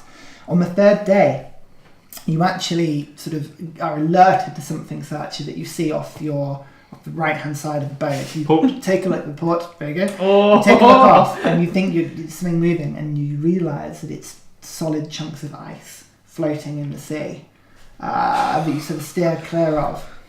I won't let go, Theren. Neither of you two. You've only been to Yibret once. Aubrey, you've never been in winter before. Nope. As Yibret approaches into sight, the ice is what strikes you. All around the rock, possibly in some cases 150 metres, 200 metres into the sea, is almost solid ice that has been frozen to the side of the rock. Like the whole thing has been frozen, and just icicles rippled into the sides of the rocks and the buildings, icebergs floating around Yibret, that even now there are boats out there with large ropes, tugs, that are pulling icebergs quite haphazardly in some cases away from the main opening of the dock, which you can see even now has a couple of individuals walking on top of the ice with large backpacks spewing some sort of black noxious substance, and then with a foul smell burning, you can see like a black stench of acrid smoke stretching to the sky as icebergs are attempted to be severed by literally being melted through with the boats tugging them away. So actually you bring the boat into Gibrit's port. You have to go via the customs house yet again, but thankfully with nothing particularly to report. That's a good point, actually. You've got the bag of holding, so I would imagine everything that you found on the island you would have kept in the bag. Mm-hmm. So, with the exception of the wand. Yeah. With the exception of the wand. Okay, so you've got that on your person. Yeah. So, where's my book? Get frisked up. Is this yours? Do you have anything to declare? How long do you have? Well, you joke, but that is exactly what happens when you get to.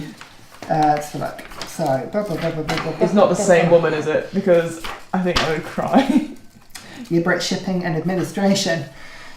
In fact, actually, I got it written down. Hang on. I know this. Oh, by the way, that gold I gave you earlier was 1,402. Thank you. Very good. The same grey-haired spectacled lady from before, when she arrived on the Athena, is waiting at the docks. This time, though, but the sort of grey, ugly robes, very basic robes, have been replaced by what is effectively looks to be some sort of walrus skin or something large and fatty that has been tugged around her for warmth. The spectacles almost misted and frosted on the sides as she extends the pleasantries or formalities more with Captain Sarcher. Yes, anything to report? Anything you're bringing in? You need to pay customs taxes on? Nothing. Actually, what would I know? So you would have asked everybody if there's anything they want to declare coming into Gibrit. If it's technically bringing magical items into Gibrit and not reporting them in is illegal. Everything is. Just to be clear, sorry, we're skipping around a little bit. Yeah, but I've got in Gibrit, everything is checked in Just and the out. wand is magical then. Oh, and the bag. Theren would say, this bag is a magical artifact. It's for personal use. There are items in it. They are not magical in nature. I can show you. It will take time. A bag of holding, you say? Yes. Yes, well, how much are we talking inside there? I really should check. We have, and he brings out his tiny notebook that he's been furiously scribbling in from time to time. 2 mithril ingots, a longsword, a helmet, splint armour that belongs to your armourer in there, a diary, a sealed book, 4 potions of different substance and colour, and 4 gems. Perfect. She notes everything down to the T. Right, yes, and anything else to declare? What about you? Oh, nothing. Make a perception check. Would you have told Sarcher? I wouldn't say anything. Make an insight check. What's an unnatural Watch 20? what's happened. No, you didn't spot it. A natural 20. Does she give me something instead? She sort of eyes you up. Yes, well, if we find anything later, you'll be the one that we go after, right? I don't use magical items. Any goods to pay import taxes on? No, I'm afraid not. Perfect. Thank you for complying, both of you. This is my business, and I appreciate you. We wouldn't want to do anything to harm it. Good. No. Thank you both. And if this is farewell for now, thank you. And we'll be in port for a while, I imagine, so I'll try and hunt you down for a drink and a proper toast to our friend. Yeah. When we're not freezing our nads off. Well, you do know, one thing you do have to do is, and probably you can make a visitation for this evening, is you will need to drop by the Adventurers Guild at some point to speak to Leighton, our good friend Guildmaster Shanks, to collect your fee effectively for the work. Awkward, goodbye for now, and then walk in the same direction to the guild. Aubrey, I wouldn't go immediately. Check the boat's ready. Aubrey, if you don't mind, I'm going to want to head straight to the guild, pick up what money is needed, and immediately go to the guard. Sure. Fuck me, I've forgotten the fucking word. Barracks. Oh yes, I remember now. Yeah. Feel free. I'll Calmly follow as he you. walks off the boat. Yes, that's a good point. I was going to stop by the guild a little bit later, but I have business to attend to. As I'm sure you know, he reaches inside his bag and sort of pulls the cape over, like both yourself, Theren, and him, and sort of creates a sort of obscured area, and you can see he sort of opens up the bag of holding. I do, right, and very awkwardly starts to pass you money out effectively. And he gives you 5,400 gold pieces. Money! Which is 1,800 gold, which is 2,000 less your 10% deposit times by 3. Nice. As agreed. So yes, some of that technically is blues. Thank you. Thank you. He passes the money over. Make sure it's in the bag of holding and then sort of pulls the cape away. Such, make a perception check. Perception. 17. 17. It's a lot of money. You don't know how much money, but he's just passed a lot more than you're getting. You said 1,800 each, didn't you? Thank you. It's 5,400, I think. Yeah. Just correct me if I'm Yeah, wrong. because we had 200 gold up front, yeah. Good. Just pass that to me later. Yeah. So actually, you're welcome to stay with the party for a little bit if you want. You can walk off. It's up to you. I won't make you roleplay for any longer than you have to. It's up to you. Well, she wouldn't just straight up leave her ship as soon as it comes to port, I wouldn't have thought. So she goes, Carmen, it's been, Carmen. Yeah. An experience. Gotcha. Well, yes, I'm sure we'll see each other again soon. And again, picks up the box and starts to walk into your Brett with it. Never again. Yeah, well, Wizards! We see you for a drink at the Adventurers Guild. Absolutely. I have questions for you, actually, but we'll talk later about your stormy thing you do. Be interesting. Yes. Yes. We've never brought that up We've never before. had a time. Yeah, you were too busy trying to bonk blue, but we'll... How shocking. In the background, Theren just goes, boo! So, what would you two like to do? I am going I'll let it to brush off. go straight to Leighton to get the other. Let's see how much I am actually due from him. Come back to me. Yeah. I've got to find it. I'll let him So, know. it's probably about 4 o'clock by the time you get to him. You arrive sort of early afternoon and you make your way up to the guild. Again, there's a moment where you get a little bit of resistance towards the second gate coming into the walled area of your bit at the top, but they recognise you enough with an introduction from Guildmaster Leighton. You realise that actually he's left word of the party. So you are admitted. And You find him. Yeah, and I request the next In the bar? 3,320. You find him in the bar. As you see him, you already at this point totally rat-ass, talking to, you can see a very bored-looking halfling man, losing his hair rapidly, Yes. nursing some whiskey. Leighton himself is just a big sort of tot of port or something like that. You can see it all around his lips. And then, you won't believe it, Right. I took the sword Yes. and I fell over. It just straight on my face. Leighton, forgive me, I'm sorry to Theren! interrupt. Theren! He stands up Oh no! and he sort of gives you an overly proper hug and then sort of whispers into your ear. You alright? We need to talk. He lets you go. It's so good to see you. I have the very thing to show you. And you see him sort of swaggering slightly. I have the very thing to show you. Come with me. Come with me. And he sort of grabs your hand and starts leading you out of the room. Takes you into sort of the corridor and into a little side room. And as soon as you get in, closes the door. It's a very small room, not quite a broom cupboard, like some sort of inner, like a sort of writing room, like an inventory room of some kind. And as soon as the door is closed, his face drops, and he's like, "My boy, you all right? It's been weeks overdue. I hadn't had any word." Leighton, forgive me for coming across quite blunt. I need the rest of the money. I'm overdue to get her out of prison. We lost Blue. Oh. He's gone. Oh, my boy. That's terrible news. Oh, golly. Well, and he sort of pulls a chair out and sits back. But I assume, since you're here, that the rest of the mission went fine? You're back and safe? Theren leans against the wall and, as he nods, starts to cry. There's a moment where he sort of looks quite, not uncomfortable, but not sure what to do. As you stand there very sort of quietly. He just sort of rummages in his cloak for a bit and pulls out a rather large decanter of some sort of Excellent. strong vodka smelling drink, sort of opens it, sniffs it, goes to give it to you and sort of sniffs it again, drinks some.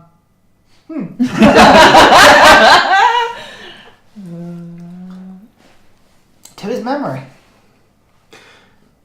He's petrified. There's probably a way of bringing him back, but we don't know how. But this is for later. I have to go and I have to go. I'm sorry. I need to get her out of there. Yes, of course. And he sort of gets out a small notebook from his pocket. So, I assume you've received your money already for the trip? Yes. How much was that loan to be?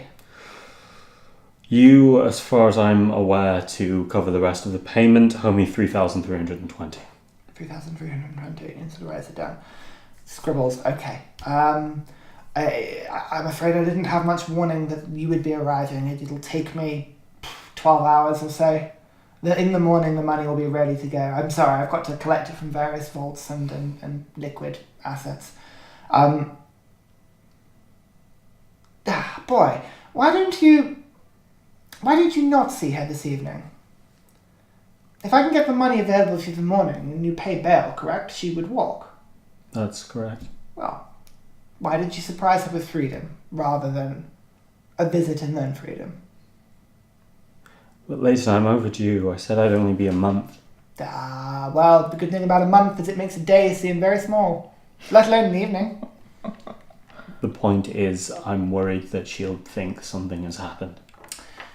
Well, I hate to break this to you, boy, but if she's going to think something's already happened, then that thought would have already crossed her mind several times by now. It's just a suggestion. You may go now if you'd like. It's up to you. I'm just an old soul for romance, me. I like the grandiose gestures. It's not romantic. I don't think that there's boy, and he slaps you on the shoulders. Nobody crosses the seas on a lone, random expedition to a drunk old man. He doesn't do it for love. I can sniff love from a mile away. But tell me, what's this talk of love when your companion is made of stone? Tell me more. Should we wait for Aubrey? No! Tell me now!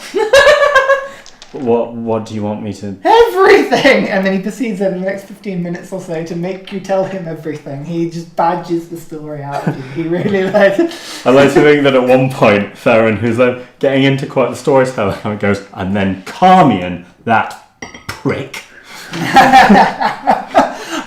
But the thing was that he would have started drinking a bottle of vodka, so by the point you got to the Carmian as a prick bit, he will be like, I know he's a total wanker. Oh my god, the privilege coming off that man, it stinks like herring. I'm just imagining when Aubrey arrives later than Theren. In a broom cupboard. Why is he like this? So, Aubrey, what would you like to do? So I want to take my time walking back up to the guild. Yeah. But I would like to read, because he didn't take it off me, Theren's letter to Cass as I'm going up. Lol. Shit, I forgot about that. Gonna do it at the campfire when we were asleep, but no, I'm gonna get it now.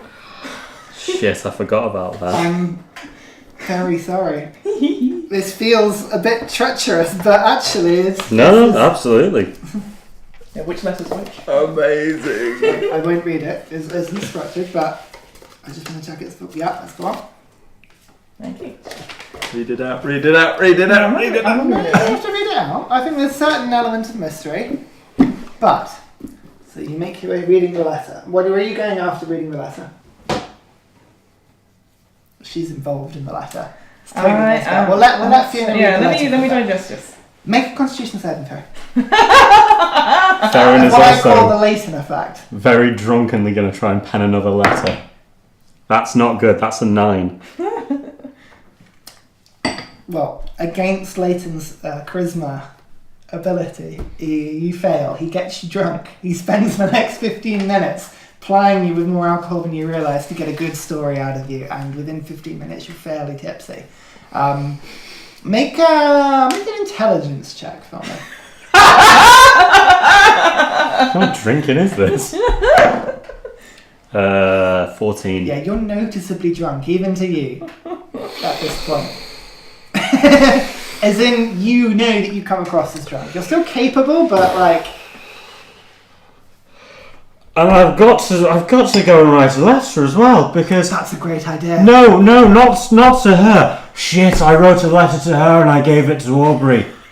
Oh, what? To the woman? Yes, because... Oh, I love her! She's going to read it. When we were fighting... She's totally going to read it. When Blue and I were fighting those flab giants... Good God, this is good. Yes. Theren, I would read it. I totally would. You know what? Leighton, I wouldn't tell anyone this, but I tell you because we're... Right. But if someone handed me a letter, I'd read it as well. I totally would. But then I'd have to... You would totally read But it. then I'd have to tell them. No, Leighton, I did a very bad thing. What? Before we left. No. Right, I was telling about the other letter. I wrote a letter to Cass. But what's your bad thing? Oh, I wrote a letter to my father. Oh no, the Alright. judge. Yeah, champion. That's the one. Yes. That's the one. Yes. What? Well, I was relatively... No, what's he a champion of? The Dawn. The Dawn? I like it. Yes, it's Poetic. It's a good title. Yeah. This is prick. Anyway. Right. Because I wasn't sure if I was going to make it back, and I wrote a letter saying that Cass was in prison, and I should probably go and write a reply going, "Don't worry, sorted it now."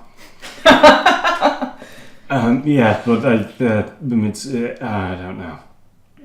Yes. Well, I put the first one on the snail mail one. I'll put the second one on Did you put a return address on? Where did you say you were based? I said I was in Newbrit. In Newbrit? Yes. But where? In Newbrit. How's a man to reply? He might have sent you a letter back. Well, I doubt it. It was snail mail. How long did that take? I've forgotten entirely what they said. A few weeks. Oh shit! I should probably go. Well, it depends if he sent a snail whale one back. Snail if whale? he takes a snail whale and it takes mail. weeks. Mail, Nathan. Mail. Female. Yeah. No. And this conversation goes on for some time. Right back at the guild. To find the two of them New drunk shot. That's sounds the coming from No, it's definitely back in my bit. Aubrey. What? What are you doing here? Jerking, that's the word. Aubrey, Yeah. I gave you a letter after Blue and I fought those flap giants. Could I have it back, please? Oh, no, I lost it. Do you not remember? No. Yeah, I lost it. We were on the Beholder Bridge. Remember? I lost it. I thought that was just the pebble. No, I lost that too, but... Oh, yeah, sorry. shit. But it's okay, you're back now. Yes. Yeah. We were just talking to Leighton about it. It was quite embarrassing. Oh boy, it was... you should have been here to hear the tale. Well, I already lived it, it's fine. I know you have. Tell me everything. I just told you. Hands you the bottle. I've taken it, it's gone. So, unless you tell me otherwise, the two of you spend the rest of the evening drunkenly telling stories to Guildmaster Shanks, who treats you very much as prime attention for the evening. At some point, Vincent and Lady arrive. Captain Sarcher, you arrive as well. Is Drazda anywhere? Drazda at some point will sort of approach and like run over to you and sort of like pull down. Where's Blue? Oh, that's opened me up. I'll take her into a corner and as best as I can I'll break the news to her and tell her that he's still on the island But we hope to go and get him. And I sort of recount the tale of the temple, like in Blue's favour, like he's the one that saved us and everything like that. Make a performance check. And then with advantage. And then I like this idea. then- I like this idea a lot. I'll take that one. That's a performance of 21. 21. You can tell she is distraught. Yeah. Genuinely taken apart. But she seems weirdly stoic by the end of the conversation. Whether it's the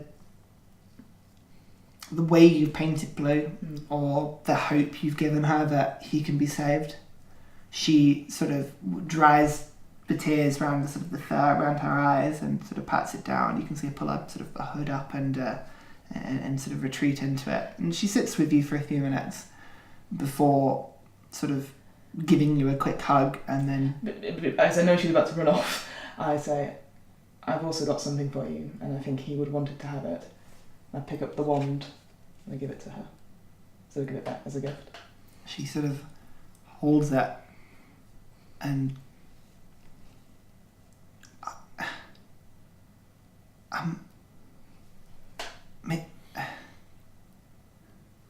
Think on it if you wish.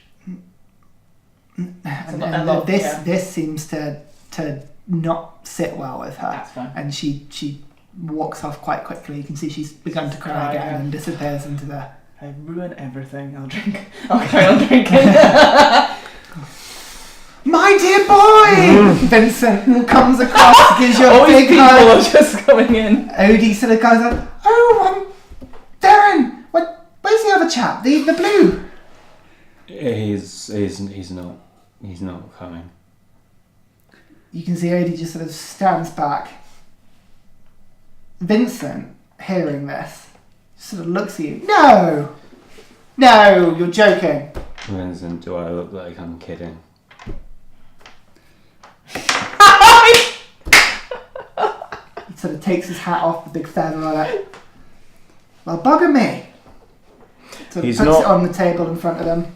He's not gone, but he was turned to stone. Stone? We need to find someone to fix it. There's always the good-looking ones. I genuinely was like, Blue disappears. When did she get here? Oh, she's been here for a while. Oh, fuck me, I'm wasted. Yeah. There's a nice round bottom. So, wow. the party, as we see it, Theren, Aubrey, Captain Sarcher, Leighton Shanks, Odie, Vincent, Drazda, all spend the evening. No. Yes. No. At one point, No. once everyone's sort of been told, Theren will shakily stand up. Yeah. Make a constitution save. Who's next to Theren at this point? I'll be next to you. Either Aubrey or probably Vincent. Theren stands up and literally uses Aubrey as like a bit of support. I mean, he's there. I'm quite solid. And just kind of raises his drink. He goes, Blue the Bard. As everyone lifts their glasses and chinks and there's a genuine Blue the Bard. Everybody there and everyone drinks.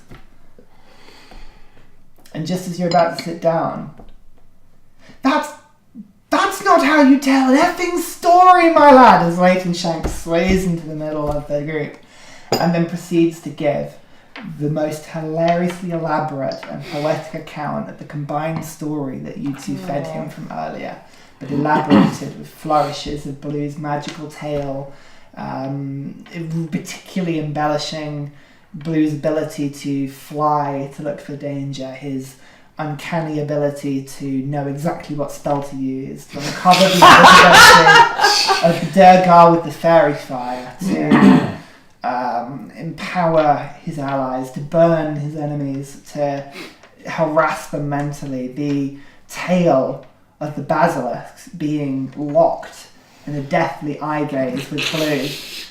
And even as Blue is being solidified to stone, his hypnotic gaze fighting right back and holding the basilisk at bay, saving the day, keeps everybody just totally enthralled for the rest of the evening.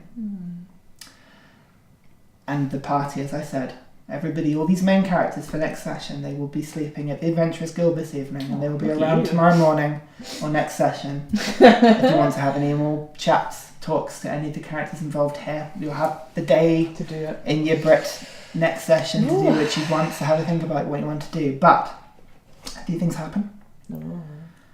So, two of you, with spending the evening in such an emotionally raw state and hearing the tales of the guild, of Leighton, of Blue, of other people who have come and gone over the evening, it fills you with an inspiration to an appreciation that it's often not just the adventure, it's the inspiration of the adventure to others, it's the hope of new adventures, it's the telling of tales. And as a little congratulations for that voyage, another Ryan little campaign bonus, the second one that comes in. Yay. Over the course of the evening, you both gain the proficiency in the performance skill Oh. as you learn to weave a tale. I don't think either of you have got proficiency in No. performance, Nope. Oh. so you now gain proficiency in Damn. performance Oh. I've taught them well. as you learn that actually Blue can teach you things when it comes to telling a tale. Secondly, you both level up Oh shit. to level 7. What? Now that Okay, we're back in quickly. the Brit after the, Oh the my God. conclusion of that little arc of the tale, you both level up to level 7. Wow. You have to And rewrite then- your entire. Nah, it's Oh, alright. Yeah. When you sleep, Oh, it's choice time. God. you had that same dream. The being pulled in different directions, your familiar aspects of the Paladin Order, the training, the rigorous order, it's comforting, it's physical, but then it's tinged. There's something sour in the air. There's something jealous. Something that looks at your longing for the order and of power and of Perith and that warmth that she gives you. And there's jealousy. There's this feeling. There's no words.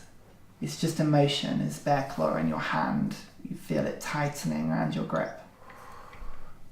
Jealousy. Just frustration. It wants to help you. It wants you to let it help you.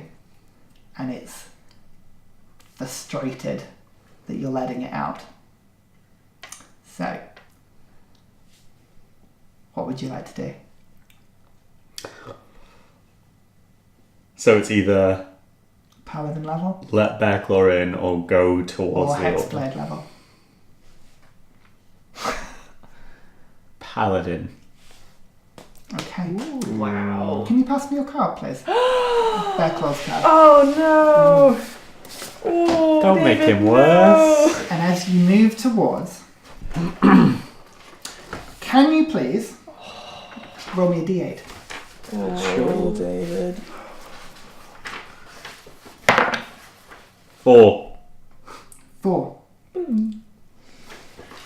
Okay. I'll do it in pen in a second. You are now dead. When you wake in the morning, Lost your fucking soul. your head Hurts. pounding, an angry... In fact, actually, no, I'm not going to say it out loud. What? I think this is best to find out later. What? Thank you very much for watching. Yeah! No. What? Don't As do we that. go through- Don't do that. Thanks, Oh, everyone. you'll know all about it, but I'm just not telling everybody else. Oh, okay, that's fine. What? Don't do that. So, thanks for watching, everybody. That's a real, that was a nice episode. A little bit of RP. We've got some time in your Brit now. Yay. Make your next moves, make your next plans. You've got a lot of gold all of a sudden, lots of things to do, people to see. Yep. So now we're going to sit down and have a proper chat about where we're going next. But thank you very much for watching, and I hope you enjoy the story as it's unraveling. So see you next time. Bye. Bye. Bye!